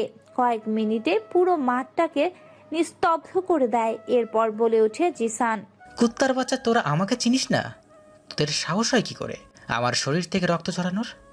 চাইলে তোদের শরীর থেকে মাথাগুলোকে নামিয়ে ফেলতে পারি আমি। ভয়ে কেউ কোনো কথা বলল না।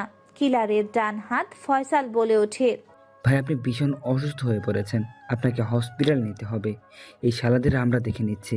কোনো কথা ছাড়াই কুঠারটা নিয়ে যখনই বর্ষার বাবার গলায় উপরে চালাতে যাবে, তখনই পেছন থেকে গাড়ির শব্দ শুনতে পায়। পেছনে তাকিয়ে দেখতে পায় প্রায় 30 থেকে 40টা গাড়ি কলেজের মাঠে প্রবেশ করছে। সব সাদা রঙের হাইক্স গাড়ি, দেখে বোঝা যাচ্ছে সরকারি। গাড়ির ভেতর থেকে নেমে আসে মাননীয় স্পিকার। তার পেছনে অসংখ্য প্রোটোকল দেওয়ার জন্য আর্মি বাহিনী, সেনাবাহিনী এবং গয়না বিভাগের বিভিন্ন সুপার সিনিয়র অফিসাররা। প্রায় কয়েক শতাধিক মানুষ পুরো ভার্সিটি ঘিরে ফেলেছে, যেন হাজার হাজার মানুষের গিজগিজ করছে। মাঠের মধ্যে জাতীয় সংসদ সদস্যের মাননীয় স্পিকার এই ভার্সিটির মাঠে উপস্থিত হয়েছে দেখে সবাই ভিড় লাগিয়ে দিয়েছে। শুধু ভার্সিটিতে তা নয়, ভার্সিটির আশেপাশে যেসব এলাকাতে মানুষ রয়েছে সেসব মানুষরা দলে দলে অসংখ্য মানুষ জড়ো হয়েছে শুধুমাত্র কিলারকে দেখবে বলে। কে এই কিলার দেখার জন্য অসংখ্য ড্রোন আকাশে উড়িয়ে দেয়া হয়েছে, ভিডিও করছে। বিভিন্ন সাংবাদিক লাইভ টেলিকাস্ট দেখাচ্ছে। বিভিন্ন নিউজ চ্যানেলে যে যেখানে থেকে পাচ্ছে দলে দলে ভেঙে আসতেছে এই ভার্সিটিতে পা ফেলবে এমন কোনো জায়গা নেই। একটা পিঁপড়া যে মাঠের উপর দিয়ে হেঁটে যাবে এটুকু জায়গা পর্যন্ত ফাঁকা নেই। এত পরিমাণ মানুষ ভিড় করেছে সে জায়গায়, কিন্তু সত্যিকারে কি সেই কিলারকে দেখতে পাবে তারা? কিলার কোনো দিকে না তাকিয়ে নিজের চোখ দুটো বন্ধ করে যখন এই কুড়ালটা চালিয়ে দিতে যাবে, তখনই পেছন থেকে বলে ওঠে, কিলার দাঁড়াও, ওকে মেরো না।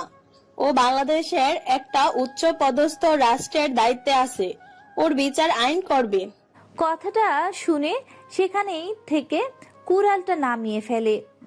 তার ডান হাত ফয়সালকে ইশারা দিতেই একটা সোফা এনে পেছনে দেয়। সাথে সাথে পায়ের উপর পা দিয়ে বসে পড়ে কিলার। তারপর একটা সিগারেট বের করে মুখে নেয়, হাতের ইশারা দিয়ে বুঝিয়ে দেয় যেন বর্ষার বাবা তার সিগারেটের মধ্যে আগুন জ্বালিয়ে দেয়। স্পিকার বলে ওঠে, এটা তোমাকে কি বলা হচ্ছে, তুমি শুনছো না কেন? তোমার জীবনের মায়া যদি তোমার থেকে থাকে ও নিজের মেয়ের ইজ্জত যদি বাঁচাতে চাও, তাহলে কিলার যা বলছে সেটা করো। বর্ষার বাবা কলেজের শিক্ষক ছাত্রীদের, প্রিন্সিপাল এবং বাইরে থেকে ভেঙে আসা হাজারো জনগণ এবং সাংবাদিকের দেখানো টিভি পর্দায় হাজারো জনতা শুধু একটা কথাই ভাবছে, কে এই ছেলে? নাম শুনলেই কিলার, কিন্তু এখনো মুখটা স্পষ্টভাবে দেখা যায় না। এটাই পাওয়ার আছে বলেই স্বয়ং সংসদ ভবন থেকে মাননীয় স্পিকার পর্যন্ত চলে এসেছে ঘটনাস্থলে। বর্ষার বাবা কোনো কিছু বুঝতে পারছে না, দৌড়ে গিয়ে কিলারের দুপা জড়িয়ে ধরে চুমু খায়। নিজের জীবন বাঁচানোর জন্য সিগারেটে আগুন জ্বালিয়ে দেয়। এটা দেখে কিলার হাসতে হাসতে বলে ওঠে, পাওয়ার, এটাই হলো পাওয়ার। যার পাওয়ার আছে সেই হলো আসল ক্ষমতাশালী। প্লিজ তুমি আমার বাবাকে মেরো না, আমার বাবাকে ছেড়ে দাও। আমরা ভুল করেছি, আমরা বুঝতে পারিনি, আমরা ভাবতে পারিনি, আমার কল্পনা করতে পারিনি যে তুমি কিলার। তোমার পরিচয় আমরা জানতাম না। এই মিস বর্ষা, তোমার বাবা হলো 2 টাকার চামচা। তোমার বাবাকে যদি আমি স্যান্ডেল পরিষ্কার করতে বলি সেটা করতে হবে। সো পাওয়ার আমাকে দেখিও না। পাওয়ারের অপব্যবহার আমি একদম পছন্দ করি না। এখান থেকে বীর কমানো আমাদের জন্য মঙ্গলজনক হবে, কেননা এখানে শুধু ছাত্রছাত্রীরা না, বরং ভেঙে আসা হাজারো মানুষের ভিড় লাগিয়েছে। এছাড়াও সাংবাদিকগুলো হাজার হাজার ড্রোন আকাশে উড়িয়েছে। চারদিক দিয়ে সেনাবাহিনী, আর্মি ফোর্স, অনেক বাহিনী নিয়ে আসা হয়েছে। তোমার পরিচয় কিন্তু সকলে জেনে গেল। তোমার পরিচয় কিন্তু সকলে জেনে গেলে আজকে তোমার ভুল প্রমাণিত করে দিল। হাজার মানুষের সামনে তোমাকে ধরাও যায়, ছোঁয়াও যায়, প্রমাণ করে দিল হাজার মানুষের এই সমাগম। এ কথা শুনে হাসতে থাকে কিলারের হাসিতে লেগে আছে অসংখ্য মায়া। কিলার ইশারা দিতে তার সাথে আসা প্রায় 500 শতাধিক ছেলে পেলে ট্রাক নিয়ে বেরিয়ে পড়ে তাদের নিজ গন্তব্যের উদ্দেশ্যে। কিলার হাসি দিয়ে বলে ওঠে, আমি আগেই বলেছি, কিলার হচ্ছে কালো ধোঁয়া। কালো হয়ে বের হয়, সাদা হয়ে হাওয়া হয়ে যায়। শুধু তার উপস্থিতি অনুভব করা যায়, কিন্তু তাকে দেখা যায় না। মানুষ যেটা দেখছে সেটা আমার ছায়া, প্রকৃত অর্থে আমি না। আধ ঘন্টার মধ্যে পুরো কলেজ মাঠ ফাঁকা চাই। কথাটা বলে হেলিকপ্টারে চড়ে বসে কিলারের সাথে সাথে তার ডান হাত, এবং তার কাছে লোক হেলিকপ্টার আবারও উঠে। মাননীয় স্পিকার হেলিকপ্টারে উড়াল দেয়। হেলিকপ্টারে বাতাসে যেন মানুষজনকে সেখান থেকে সরিয়ে দিচ্ছে। বাতাসের এত গতি যে সেখানে মানুষজন দাঁড়িয়ে থাকতে পারছে না। আধ ঘন্টার মধ্যে পুরো কলেজ মাঠ ফাঁকা হয়ে যায়। ধীরে ধীরে মানুষ নিজেদের ভিড় কমাতে থাকে। বিভিন্ন জন বিভিন্নভাবে ফেসবুকে পোস্ট দিচ্ছে। আজকে ভার্সিটিতে কিলারদের দেখেছে সকলে। কিলার হেলিকপ্টারে বসে কালো ব্র্যান্ডের একটা সিগারেট টানছে। অন্যদিকে বর্ষা বলছে, বাবা, তোমার আমার অপমানের প্রতিশোধ নিবই। সে যত বড় কেন হিলার হলেও আমি তাকে মারব। আমাদের অপমানের প্রতিশোধ আমি নিয়েই ছাড়বো। না রে মা, আমার কোটি কোটি টাকার সম্পদ আছে, এত বড় একটা দায়িত্ব আছি, সবাই আমাকে এক নামে চেনে, নেতা। সেখানে আমার থেকেও পাওয়ার খাটাচ্ছে এই ছেলেটাকে দেখে যা বুঝলাম, ছেলেটা কাটতে মারতে কাউকে ভয় পায় না। ওর হিসাব হচ্ছে পাকবে না ফুটবে সেটা পরে দেখা যাবে, আগে কাটো আর মারো। কিন্তু বাবা, ওকে শক্তি দিয়ে মারা যাবে না, ওকে বুদ্ধি দিয়ে মারতে হবে। দেখলে না আমাদের এতগুলো ছেলেপিলেকে কত নৃশংসভাবে আহত করলো। আমার মতো ঘুমন্ত সিংহের সাথে লড়াই করতে যাওয়া বোকামো। যেমন কোনো মানুষ পানিতে পড়ে গেলে তাকে ডাঙা থেকে তোলা যায় না, ঠিক তেমনি ঘুমন্ত সিংহকে জাগিয়ে তুলে নিজের বিপদ থেকে আনলেই বোকামো ছাড়া আর কিছুই হবে না। তুমি যাই বলো না বাবা, হয় তাকে আমি মারবো আর না হলে তার হাতে মরবো। ওই ভার্সিটিতে আমাকে সবাই ভয় পায়। এছাড়া আমাদের ব্যবসা আছে ওই ভার্সিটিতে, আমাদের ব্যবসাগুলো বন্ধ হয়ে যাবে। ওকে আমি বুদ্ধি দিয়ে মারবো। কাল থেকে হবে আমার নতুন খেলা। দেখতে দেখতে রাত 3টা বেজে গেছে। আজ ভীষণ ক্লান্ত, মন খারাপ। বৃষ্টি পড়ছে চারিদিকে। ছাদে দাঁড়িয়ে বৃষ্টিতে ভেসে কিলার। এমন সময় পকেট থেকে ফোনটা বেজে ওঠে।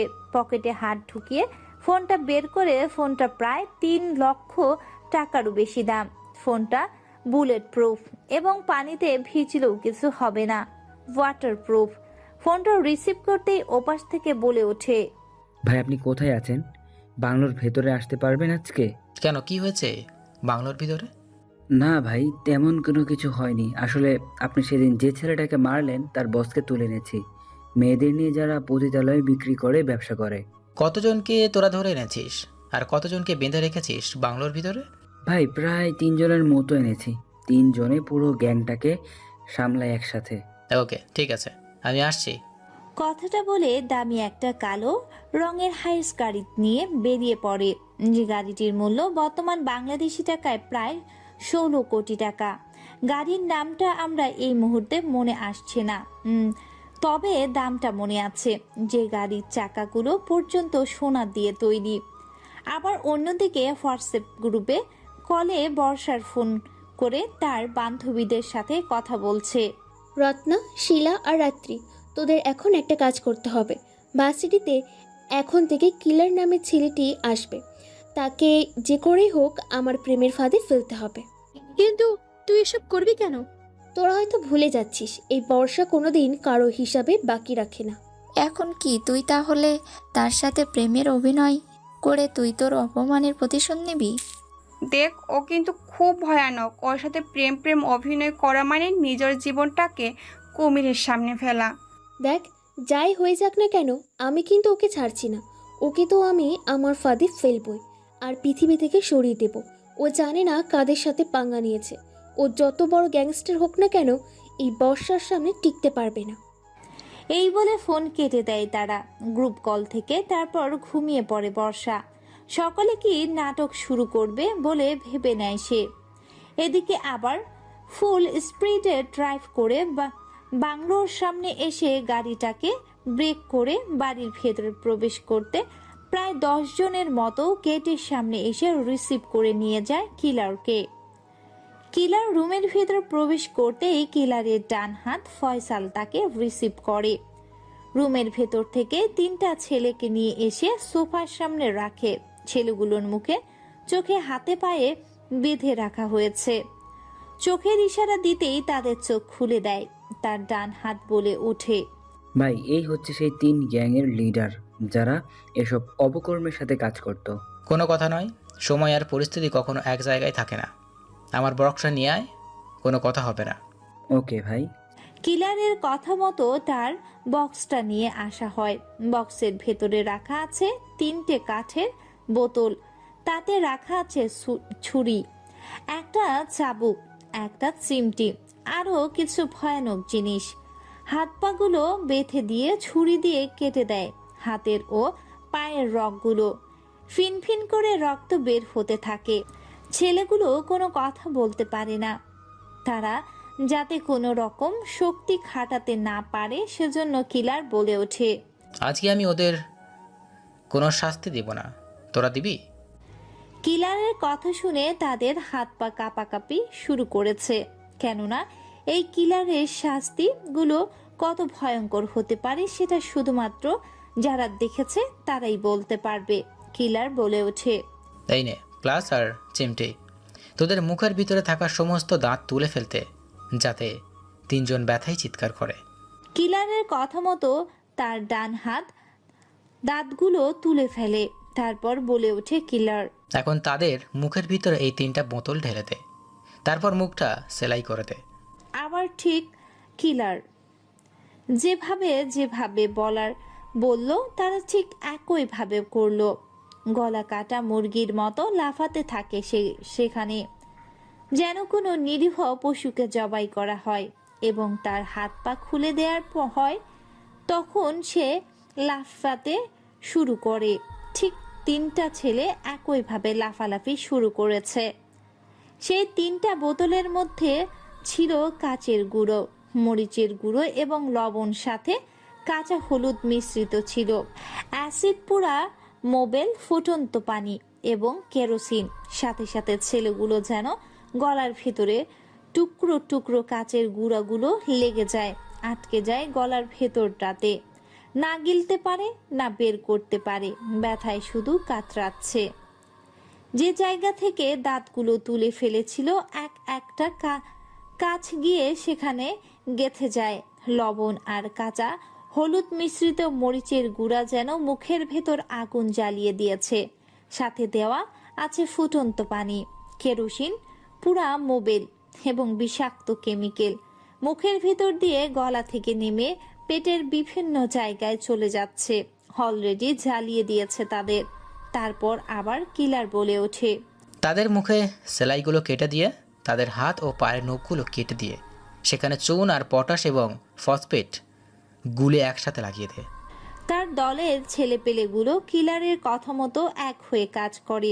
ছেলেগুলো যেন গলা কাটা মুরগির মতো ফ্লোরে লাফালাফি শুরু করে।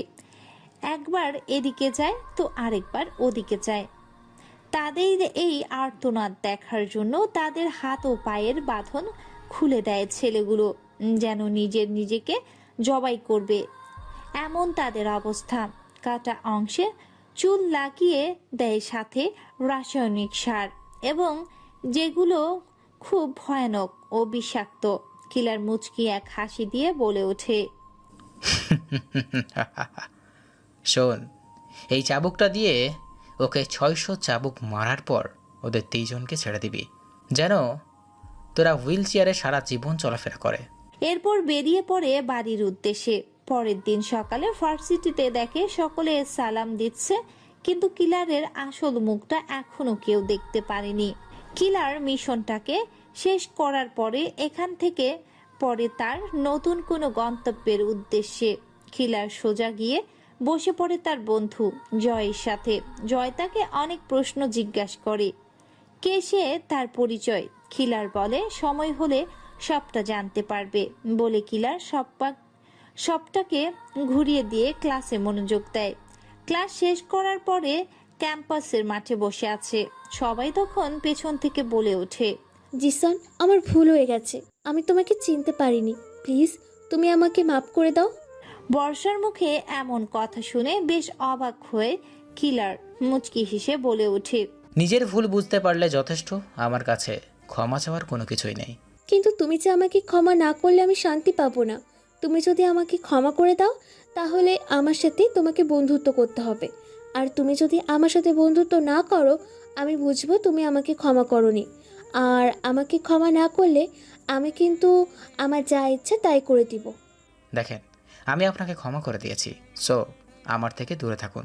আমি যার কাছে অন্যায় করি তার কাছে ক্ষমা না হওয়া পর্যন্ত আমি তার সঙ্গ ছাড়ি না। তোমার কাছে ক্ষমা না পেলে আমি নিজের কি করব নিজেই জানি না। আমি তো বললাম যে ক্ষমা করে দিয়েছি। তাহলে আমরা বন্ধু তো? না, সম্ভব না। তাই কিন্তু কেন? এমনি। বাকি কথা শেষ করতে দেয় না কাউকে। তার আগেই নিজের পরে থাকা একটা সোনার চুড়ি হাতে নিয়ে সেটাকে ভেঙে নিজের হাতের অপর চালিয়ে দেয়। একটুর জন্য নিজের হাতের শিরা বেঁচে গেলেও হাত কেটে গড় গড় করে রক্ত বের হতে থাকে। সেখানে সেন্সলেস হয়ে পড়ে যায়। তারপর তাকে নিয়ে হাসপাতালের উদ্দেশ্যে সবাই দৌড়ায়। এমার্জেন্সি অপারেশনে রুমে বর্ষা বলছে, ডক্টর, আমি এত বোকা নই যে আমি আমার হাত কেটে ফেলবো। আপনাকে কিছু অভিনয় করতে হবে, বিনিময়ে আপনার অ্যাকাউন্টে প্রায় 50 লক্ষ টাকা দিয়ে দেওয়া হবে। আপনি শুধু বাইরে গিয়ে একটা অভিনয় করবেন যাতে আমাকে ভালোবাসতে বাধ্য হয় বাইরে দাঁড়িয়ে থাকা জিসান নামের ছেলেটির কাছে। 50 লক্ষ টাকা? আমি রাজি আছি। এরপর শুধু হালকা করে হাতটা ব্যান্ডেজ করে নেয়। তারপর তাকে বেডে ট্রান্সফার করে দেয়া হয়। ডক্টর গিয়ে জিসানকে বলে ওঠে, দেখুন, উনি একটুর জন্য প্রাণে বেঁচে গেছে, ওনাকে এত প্রেসার দেবেন না, আর ওনাকে একটু চোখে চোখে রাখবেন। উত্তেজিত হলে আবার হাতের সমস্যা হতে পারে। এমনও হতে পারে যে হাতটুকু পুরো কেটে ফেলতে হবে, কারণ হাতের অবস্থা ভীষণ খারাপ। কি বলছেন ডক্টর? আমার যেটা বলার ছিল আমি সেটা বলে দিয়েছি। এরপর সবাই কেবিনে যায়। বর্ষার সাথে একে একে সবাই কথা বলে। এরপর কিলার যায় বর্ষার কাছে। কিলারকে দেখে মুখ ঘুরিয়ে নেয়। তারপর কিলার বলে ওঠে, ওকে, ঠিক আছে, আমি তোমাকে ক্ষমা করে দিলাম, আর আজ থেকে আমরা বন্ধু। সত্যি আমরা আজ থেকে বন্ধু? এই বলে বর্ষা কিলারকে জড়িয়ে ধরে, তার গালের মধ্যে চুমু খায়। কিছুদিনের মধ্যে হসপিটাল থেকে তাকে ছেড়ে দেয়া হবে। ধীরে ধীরে ফোনে আলাপ হতে থাকে, কথা বলতে থাকে। এদিকে ভার্সিটিতে ভীষণ রকমের ড্রাগস, বিভিন্ন রকম নেশা জাতীয় দ্রব্য এবং আর অন্যান্য অস্ত্র পাচারের সাথে সন্ত্রাসী দেখা যায়। ধীরে ধীরে ভালোবেসে ফেলেছে কিলার বর্ষাকে। বর্ষা বলে ওঠে, আমি তোমাকে ভালোবেসে ফেলেছি কিলার। নিজের মনের কথা চেপে রাখতে পারলাম না, সরাসরি তোমাকে বললাম। আমিও তোমাকে ভালোবেসে ফেলেছি, কিন্তু আমার জীবনের অস্তিত্ব নেই। কোথায় কোনোদিন লাশ পড়ে থাকবে বলতে পারবো না, তাই তোমাকে আমার পক্ষে ভালোবাসা সম্ভব নয়। চলো আমরা আজকে বিয়ে করব। মরলে দুজনে একসাথে সাথে মরবো, আর বাঁচতে হলে দুজনে একসাথে বাঁচবো। তবে আমার কিছু সত্ত্বেও ভার্সিটিতে শুধুমাত্র আমি পাওয়ার খাটাবো, তুমি না। ওকে। এভাবে দেখতে দেখতে 2 সপ্তাহ কেটে যায়। ভার্সিটির মাঠে অসংখ্য ছাত্রছাত্রী দিয়ে ভিড় জমিয়েছে। এরই মধ্যে কিলারকে অনেকে দেখতে আসে বাইরে থেকে ভার্সিটির ভেতরে। কিলার এখন ছদ্মবেশে, কেননা সবাই তাকে চিনে ফেলেছে। মানুষ তাকে দেখলে ভয়ে আতঙ্কে পড়ে যায়। কলেজের গেট দিয়ে প্রবেশ করেছে জিসান। জিসান ছাত্রছাত্রীদের ভিড় ঠেলে সামনে যায়। সেখানে গিয়ে দেখতে পায় বিশ্বের সেরা ড্রাগ স্মাগলার এবং সে বলে ওঠে, কাল থেকে এখানে ড্রাগ স্মাগলিং করা হবে। কারো বাপের যদি সাহস থাকে এখনই বাধা দিয়ে দে, পরে বাধা দিলে তোর শরীর থেকে মাথাটা নামিয়ে ফেলবো। কাটাকাটি আর মারামারিতে আমরা বেশ পারদর্শী। এসব শুনে পিছন থেকে সামনে গিয়ে এসে জিসান বলে ওঠে, শুধু কাল থেকে কেন, সারা জীবন এখানে ড্রাগ স্মাগলিং হবে না। কিলার নামে ছেলেটা এই কথা শুনে পেছনে তাকিয়ে দেখতে পায় একটি ছেলে কোনো কথা ছাড়াই তার শার্টের কলার ধরে গালি দিয়ে বলে ওঠে, শালা খান কির পো, তুই জানিস আমি কে? নাহিদ নামে ছেলেটা যখন কিলারকে মারতে যাবে তখন কথা থেকে যেন একটা স্নাইপার থেকে গরম বুলেট এসে কপালটা ভেদ করে চলে যায় নাহিদের। সবাই ভয়ে পেয়ে যায়, সেখানেই পড়ে যায় নাহিদ। এটা দেখে 2 ফোঁটা পানির টপ করে সবার আড়ালে মুছে নেয় কেউ একজন। পরিস্থিতি সামাল দিতে সেখানে পুলিশ চলে আসে। তার ঠিক 3 দিন পরে হত্যা করে কেউ বা কারা কিলারের গ্যাংয়ের ডান হাত ফয়সালকে প্রায় 6 টুকরো করে মেরে রাস্তার মধ্যে ইলেকট্রিক্যাল তারের ভেতর দিয়ে তার শরীরের টুকরোগুলোকে ঝুলিয়ে রাখে। খবর শুনতে পেয়ে এমপি মন্ত্রী সহ বাংলাদেশের সকল প্রকার আইন বাহিনী সেখানে উপস্থিত হয়। সবাই কিলারকে খুঁজতে থাকে, কিন্তু কিলারের খবর পেয়ে সেখানে ছদ্মবেশে উপস্থিত হয় ফয়সালের এমন করুণ অবস্থা দেখে খুবই কষ্ট পায়। তারপর সেখান থেকে বেরিয়ে পড়ে। কিছুক্ষণ পরে ফোন করে বলে ওঠে, নাদিয়া, আমি এই পথ অনেক আগেই ছেড়ে দিয়েছি, কিন্তু তোরা আমাকে আবার টানলি। যখন মানুষ হওয়ার জন্য পা দিয়েছি, মানুষ হতে পারলাম না, তাই অমানুষের রূপটা এখন দেখাবো। তাই সেই সব মাফিয়াদের যারা আমি না থাকাই আমার গ্যাংকে আক্রমণ করেছে, আর তাদের হাতটা কেটে তাদেরই পাছার ভিতরে ঢুকিয়ে দিব। বস, এটা কোনো লেডি মাফিয়া গ্যাংয়ের কাজ, কারণ আমাদের ফরেন্সিক ল্যাবরেটরির ডক্টর বলছে এটা কোনো মেয়ের কাজ। কেন একজন পুরুষের হাতে এত সহজে মৃত্যু হয় না, এবং যেভাবে তাকে মেরেছে তাতে তার হাত এবং শক্তি খুবই কম ছিল। এটা প্রমাণিত হয় আরও অনেক কিছু বলেছে, কিন্তু আপনাকে রিপোর্ট আমি পাঠিয়ে দেব, আপনি সেখান থেকে দেখে নেবেন। তবে এটা কোনো মেয়ের কাজ, আর মেয়েটা একটা পরিচালনা করছে। সম্ভবত মেয়েটা আপনার ভার্সিটির কেউ, আমরা ঠিক চিনি না এবং মুখ দেখতে পারি। আমরা কালকে সিসিটিভি ক্যামেরায় দেখেছি। ওকে, পাঠাও। অন্যদিকে বর্ষা বলছে, কিলার, তুমি জানো না কার সাথে পাঙ্গা নিয়েছো। তোমার গ্যাংকে আমি একেবারে ধ্বংস করে দেব। তুমি আমার ভাইকে মেরেছো, কলেজের সামনে, আমার চোখের সামনে মেরেছো। তোমাকে কি করে ছেড়ে দিই? পরের দিন ভার্সিটিতে বর্ষা জিজ্ঞাসা করে কিলারকে, তুমি বিশ্বাসঘাতকদের সাথে কি করো? বেশি কিছু না, মাত্র তাদের জন্য 3টা শাস্তি আমি রেখেছি। কি সেগুলো? যখন কাউকে আমি বিশ্বাসঘাতকতার করার জন্য শাস্তি দিব, তখন তোমাকে আমি নিয়ে যাব। ওকে। কিলারের ফোনে কোনো এক কল আসার কারণে সে চলে যায় বর্ষা তার বান্ধবীদের সাথেই কথা বলবে। শোনো কিলার, যেগুলোতে কাজ করে তার সকল কাজগুলোকে বন্ধ করে দেওয়ার চেষ্টা কর। তার যে নতুন হাসপাতাল আছে সেটা বোমা দিয়ে উড়িয়ে দেয়, তার তেল ফ্যাক্টরিতে আগুন জ্বালিয়ে দেয়, আর চিনির ফ্যাক্টরিতে ভেজাল মিশিয়ে দেয়। 3 দিনের ভেতরে অন্ধকারে ছেয়ে যায় কিলারের সমস্ত কিছু। সাধারণ মানুষের প্রাণ নিয়ে বাংলাদেশের মাটিতে বর্তমান ঝুঁকিতে পড়েছে। খাবারের ভেজাল, হসপিটালে আক্রমণ, প্রায় 300 শতাধিক মানুষ মারা গেছে, 500 শতাধিক মানুষ আহত, তেলের ফ্যাক্টরিতে আগুন ধরে যাওয়া। পরে বাংলাদেশে এখন প্রচুর পরিমাণে তেলের সংকট। কিলার একের পর এক মদ খাচ্ছে। কে এসব তার সাথে করছে কিছুই বুঝতে পারছে না। নাদিয়া বলে ওঠে ফোন করে, ভাই আপনি কোথায়? এই সমস্ত কিছু আপনার প্রেমিকা বর্ষা করছে, তাকে আমরা ফলো করেছিলাম। আমাদের কিছু ছেলে পেলে ইনফরমেশন দিয়েছে তার গ্যাংয়ের কয়েকজনকে আমরা মেরে ফেলেছি। বর্ষা প্ল্যান করেছে আজ রাতে আপনাকে সে মেরে ফেলবে, কেননা আপনি তার বাবাকে এবং তাকে কলেজে অপমান করেছিলেন। আর সেদিন যে কলেজের মাঠে ছেলেটাকে হত্যা করলাম গুলি করে, সেটা হচ্ছে তার আপন ভাই, যে সারা দেশে বিদেশে পশ্চিমা দেশের যে রাষ্ট্রগুলি থেকে সে এগুলো নিয়ে আসতো। তাদের পুরো ফ্যামিলিটা একটা শয়তানের কারখানা। ও জানে না যে কিলার কতটা ভয়ঙ্কর। এজন্য সে জানতে চেয়েছিল যে বিশ্বাসঘাতকতাদের সাথে আমি কি করি। সময় এসে গেছে তাকে প্র্যাকটিক্যালি বোঝানোর জন্য। তোমরা রেডি থাকো, আমাকে সব সময় ফলো করো। ওকে বস। পরের দিন ভার্সিটিতে সবাই বসে আছে। তখন বর্ষা কিলারের পাশে এসে বসে তাকে বলে ওঠে, জিসান চলো না, আজকে আমরা ডেটিংয়ে যাই। তোমাকে ছাড়া আমি আর থাকতে পারছি না। কিন্তু কিলার কোনো কথা বলতে পারেনি, তার আগেই তার ঠোঁট এক করে দেয় বর্ষা। ধীরে ধীরে বর্ষার মায়ায় ফেলে দেয় কিলারকে। কিলার রাজি হয়ে যায়, একটা হোটেলে নিয়ে যায় জিসানকে। তারপর বর্ষা জিসানকে খাটের উপর ফেলে দিয়ে তার উপর শুয়ে পড়ে। নিজের পরনে থাকা টি শার্টটা খুলে ফেলে, তারপর শুয়ে পড়ে। সারা চোখে মুখে বর্ষা কিস করতে থাকে কিলারের। ধীরে ধীরে ভালোবাসায় অতলে হারিয়ে যেতে থাকে দুজন। হঠাৎ করে ঘোরের বাতি জ্বলে যায়।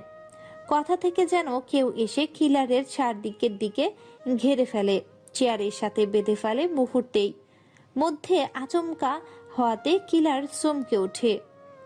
বর্ষা মুচকি হাসি দেয়, তার এই হাসিটা যেন পুরো বিল্ডিং কাঁপিয়ে তোলে। ঘরের মধ্যে একটা লাইট জ্বলে ওঠে, সেখানে একটা ছোট প্যান্ট। শরীরে তেমন রঙের ভেতরে 10 থেকে 12 জন মেয়ে। বর্ষার শরীরে ছোট 2টা জামা ছাড়া শরীরের কোনো কিছু নেই। শরীরে আকার আকৃতি সবকিছু বোঝা যায় জিসানের। কি হচ্ছে এসব? আমি কোনো কিছু বুঝতে পারছি না বর্ষা। শালা জানোয়ার, কিভাবে ভাবলি তোকে ভালোবাসবো আমি? এটা তোকে ফাঁদে ফেলার আমার মুখ্যম একটা চাল ছিল। কিন্তু কিলারের আর কোনো কথা বলার সুযোগ না দিয়ে কিলারের লজ্জাস্থানে মারে এক লাথি। সাথে সাথেই যেন কিলারের দম বন্ধ হয়ে মারা যাবে।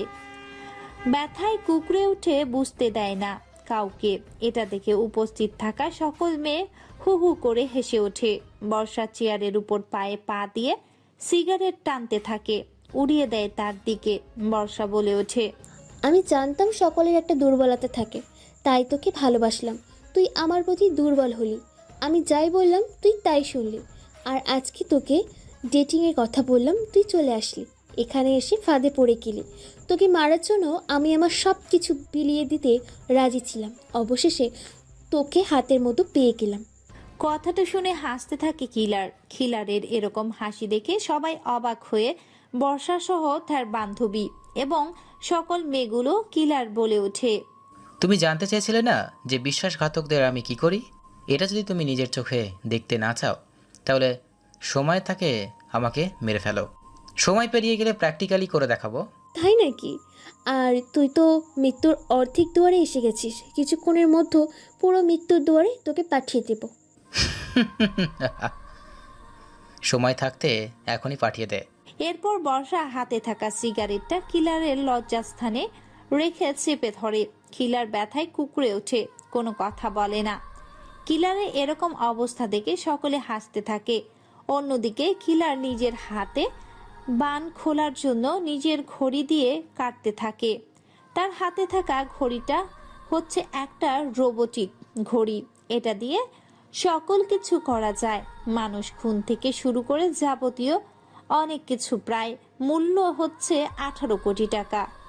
বর্ষা যখনই চড় মারতে যাবে তখনই কিলার তার পেছন থেকে হাত দুটো বের করে বর্ষাকে বিছানায় ফেলে দেয়। বিছানার উপর ফেলে বন্দুকটা নিয়ে বাকি সব মেয়েগুলোর পায়ে গুলি করে দেয়। ব্যথায় তারা সেখানে কুঁকড়ে যায়। কিলার আস্তে আস্তে বলে ওঠে, সবকিছু ভুলে গিয়ে আমি নতুন করে তোকে ভালোবাসতে চেয়েছিলাম। ভালোবাসা কি জিনিস সেটা তুই আমাকে শিখিয়েছিলি, আর বিশ্বাসঘাতকতা কেমন হয় সেটাও তুই শেখালি। তোরা আসলে কাল নাগিনি, এক বিষধর মায়াবী। তুই আমার সাথে বিশ্বাসঘাতকতা করে খুব বড় ভুল করলি। তোর মৃত্যুটা এত ভয়ঙ্কর দিব যে এই শহরের আনাচে কানাচে সমস্ত মানুষ মনে রাখবে। এই বলে কিলার বর্ষাকে খাটের উপর ফেলে দিয়ে চেপে ধরে। তারপর সমস্ত পরে থাকা পরিধান খুলে ফেলে। পতিতালয়ে যেভাবে মেয়েদেরকে খুবলে খুবলে খাওয়া হয়, ঠিক একইভাবে নিজের চাহিদা মেটাতে থাকে জিসান ওরফে কিলার। ব্যথায় কান্না করে ফেলেছে বর্ষা, চিৎকার করে বলছে, দেখ জিসান, তুই কিন্তু কাজটা ভালো করছিস না। এর শাস্তি তোকে পেতে হবে। এখনও কিন্তু আমার বাবা বেঁচে আছে। তুই আমার ভাইকে মেরেছিস, আমার চোখ থেকে তুই পানি ঝরিয়েছিস। বিনিময়ে আমিও কিন্তু তোর কাছের মানুষ ফয়সালকে মেরে ফেলেছি। আর আজকে তোকে মারতে চেয়েছিলাম, কিন্তু তুই চিনে ফেললি। কিন্তু তুই বাঁচতে পারবি না। তোর ডান হাত ফয়সালকে যেভাবে টুকরো টুকরো করেছিলাম, ঠিক তোকেও এখানে টুকরো টুকরো করে ফেলে রেখে যাব। আরে শালি, কল্পনাতে মানুষ অনেক কিছুই করতে পারে। বিদেশ যেতে পারে, সিঙ্গাপুর যেতে পারে, এমনকি আবাসিক হোটেলের প্রতিটা মেয়েগুলোর সাথে সময় কাটাতে পারে। তাই বলে কি সেই সব বাস্তবে করেছে? বর্ষার নাজেহাল অবস্থা করেছে, সারা শরীর থেকে রক্ত বেরোচ্ছে, শরীরের বিভিন্ন জায়গায় কামড়ের দাগ ও আঁচড়ের দাগ। সাদা বিছানা চাদরটা বর্ষার রক্তে লাল হয়ে উঠেছে। ফ্লোরে পড়ে থাকা সে 4 জন মেয়েকে উপরে আবার ঝাঁপিয়ে পড়ে জিসান। তাদেরকে একইভাবে খুবলে খুবলে খেতে থাকে।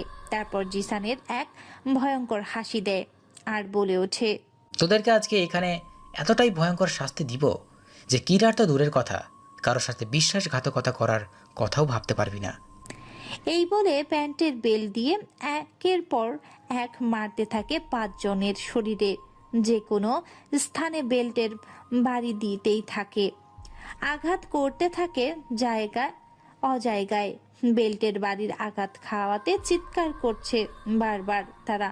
তারপর বর্ষা বলে ওঠে ভয়ে, প্লিজ জিসান, আমাদের ছেড়ে দাও, আমার ভুল হয়ে গেছে।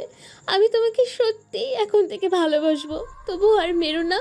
তোমার এই মৃত্যু যন্ত্রণা আমি আর সহ্য করতে পারছি না। তোমার এই আঘাতগুলো আর আমার শরীর নিতে পারছে না।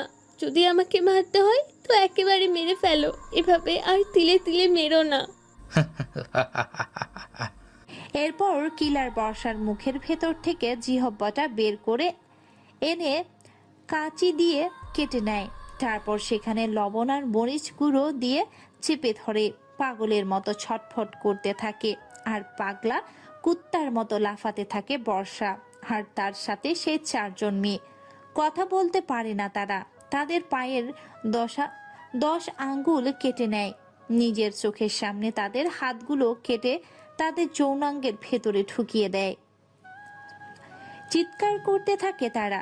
জীবনে যাই অবস্থা, কিন্তু এখনো মরেনি। পাশে পড়ে থাকা একটা ধারালো ছুরি রান্নাঘর থেকে গরম করে নিয়ে এসে তাদের যৌনাঙ্গগুলো কেটে নেয়।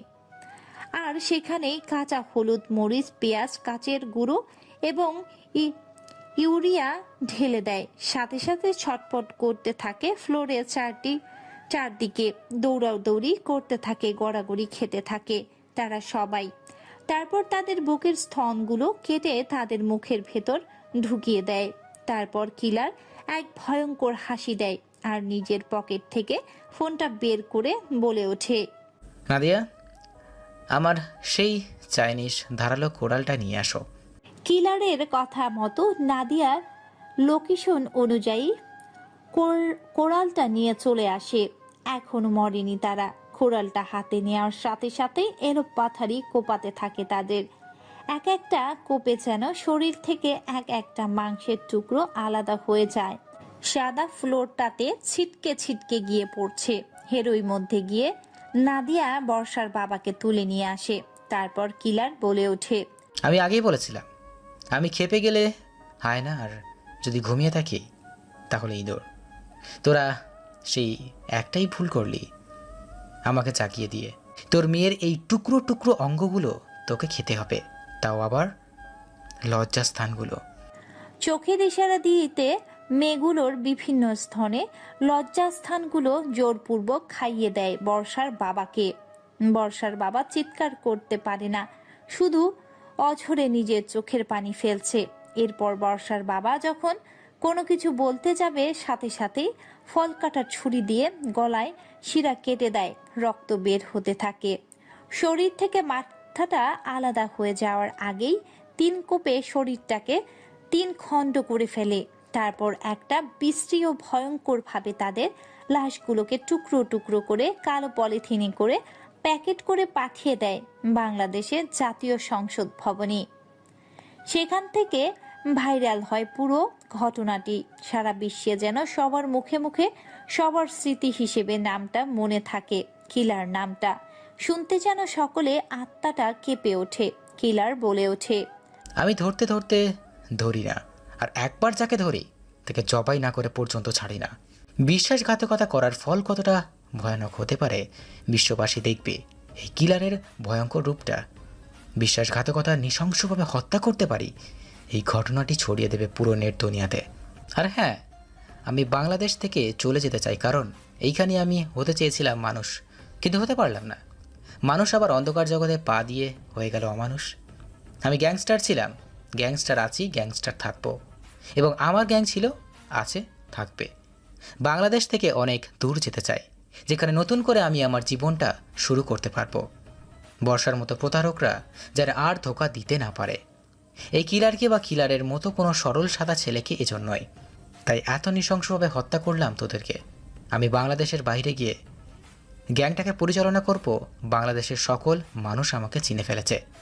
আমি বাংলাদেশে থাকলে পুরো বাংলাদেশ আতঙ্কে থাকবে। চলে যাবে কিলার এক অন্য জগতে, চলে যাবে সে আন্ডারগ্রাউন্ডে। বস, তাহলে কি আপনি বাংলাদেশে আর ফিরবেন না? ফিরবো কি না নাদিয়া সেটা তো আমি জানি না, তবে আর কোনোদিন কোনো ছলনাময়ীর ফাঁদে পড়বো না। কিন্তু বস, গ্যাংটা কে দেখবে? গ্যাংটা তুমি সহ আমার অন্যান্য ছেলেপেলে গুলো দেখবে, তাছাড়া আমি তো সাপোর্ট দেবই। আর কোনো কিন্তু নয়, আমি কাল সকালেই রওনা দিচ্ছি। তারপর আর কোনো কথা না বলে পরের দিন সকালে বাংলাদেশের সকল ফ্লাইট বন্ধ করে দিয়ে নিজের পার্সোনাল একটা প্রাইভেট প্লেন বাংলাদেশ থেকে শুধুমাত্র কিলারের এক অন্য দেশে যায়, যে দেশটা আজও বাংলাদেশের নাম শুনেনি, বাংলাদেশের মাটিতে খুঁজে পাওয়া যাবে না। সেদিন থেকে প্রায় 17 বছর কেটে গেছে। কিলারের কোনো হদিস পায়নি বাংলাদেশ সহ বাংলাদেশের বিভিন্ন আইন কর্মকর্তা বাহিনী, কিন্তু কিলারের গ্যাংটা এখনো তাদের কাজ একের পর এক করেই চলেছে। মানুষ হত্যা থেকে শুরু করে গরিব দুঃখীকে সাহায্য করা পর্যন্ত। এই ছিল একজন গ্যাংস্টারের গল্প। সত্যি কথা বলতে একজন গ্যাংস্টারও পারে কাউকে ভালোবাসতে, তবে তার ভালোবাসার মূল্য দিতে হবে না। না হলে একজন গ্যাংস্টার কতটা ভয়ানক হতে পারে সেটা এই গল্পের মতো হয়তো করে দেখাতে পারে। তাই বাংলাদেশে আমরা যেসব প্রেমিক প্রেমিকা ভাই বোনেরা আছো, যদি কাউকে ভালোবেসে থাকো, শুধু দেহটাকে ভোগ করার আশায় প্রেম ভালোবাসা নিয়ে জীবনটাকে ধ্বংস করো না। প্রকৃত অর্থে কাউকে ভালোবাসো। ভালোবাসা মানে শুধু যে পাওয়া সেটা না। ভালোবাসা মানে ত্যাগ করা, ভালোবাসা মানে হারিয়ে যাওয়া, ভালোবাসা মানে ছেড়ে দেওয়া, ভালোবাসা মানে হারানো, ভালোবাসা মানে নিজের সুখ দুঃখ কষ্টগুলোকে বিসর্জন দিয়ে ভালোবাসা মানুষটাকে আগলে রাখা। তাই আমরা যেন সকলে নিজেদের ভালোবাসার মানুষগুলোকে আগলে রাখতে পারি, এই প্রত্যাশা রেখে আজকের গল্পটি এখানেই সমাপ্ত করছি। হ্যালো বন্ধুরা, কেমন আছেন? আশা করি সবাই ভালোই আছেন। তো গল্পটি ভালো লাগলে একটি লাইক করে দিবেন আর আপনাদের মতামতটা জানাবেন। আর যারা রানার আইডি চ্যানেলে নতুন, তারা রানার আইডি চ্যানেলটিকে সাবস্ক্রাইব করে পাশে থাকবেন। ধন্যবাদ। আসসালামু আলাইকুম।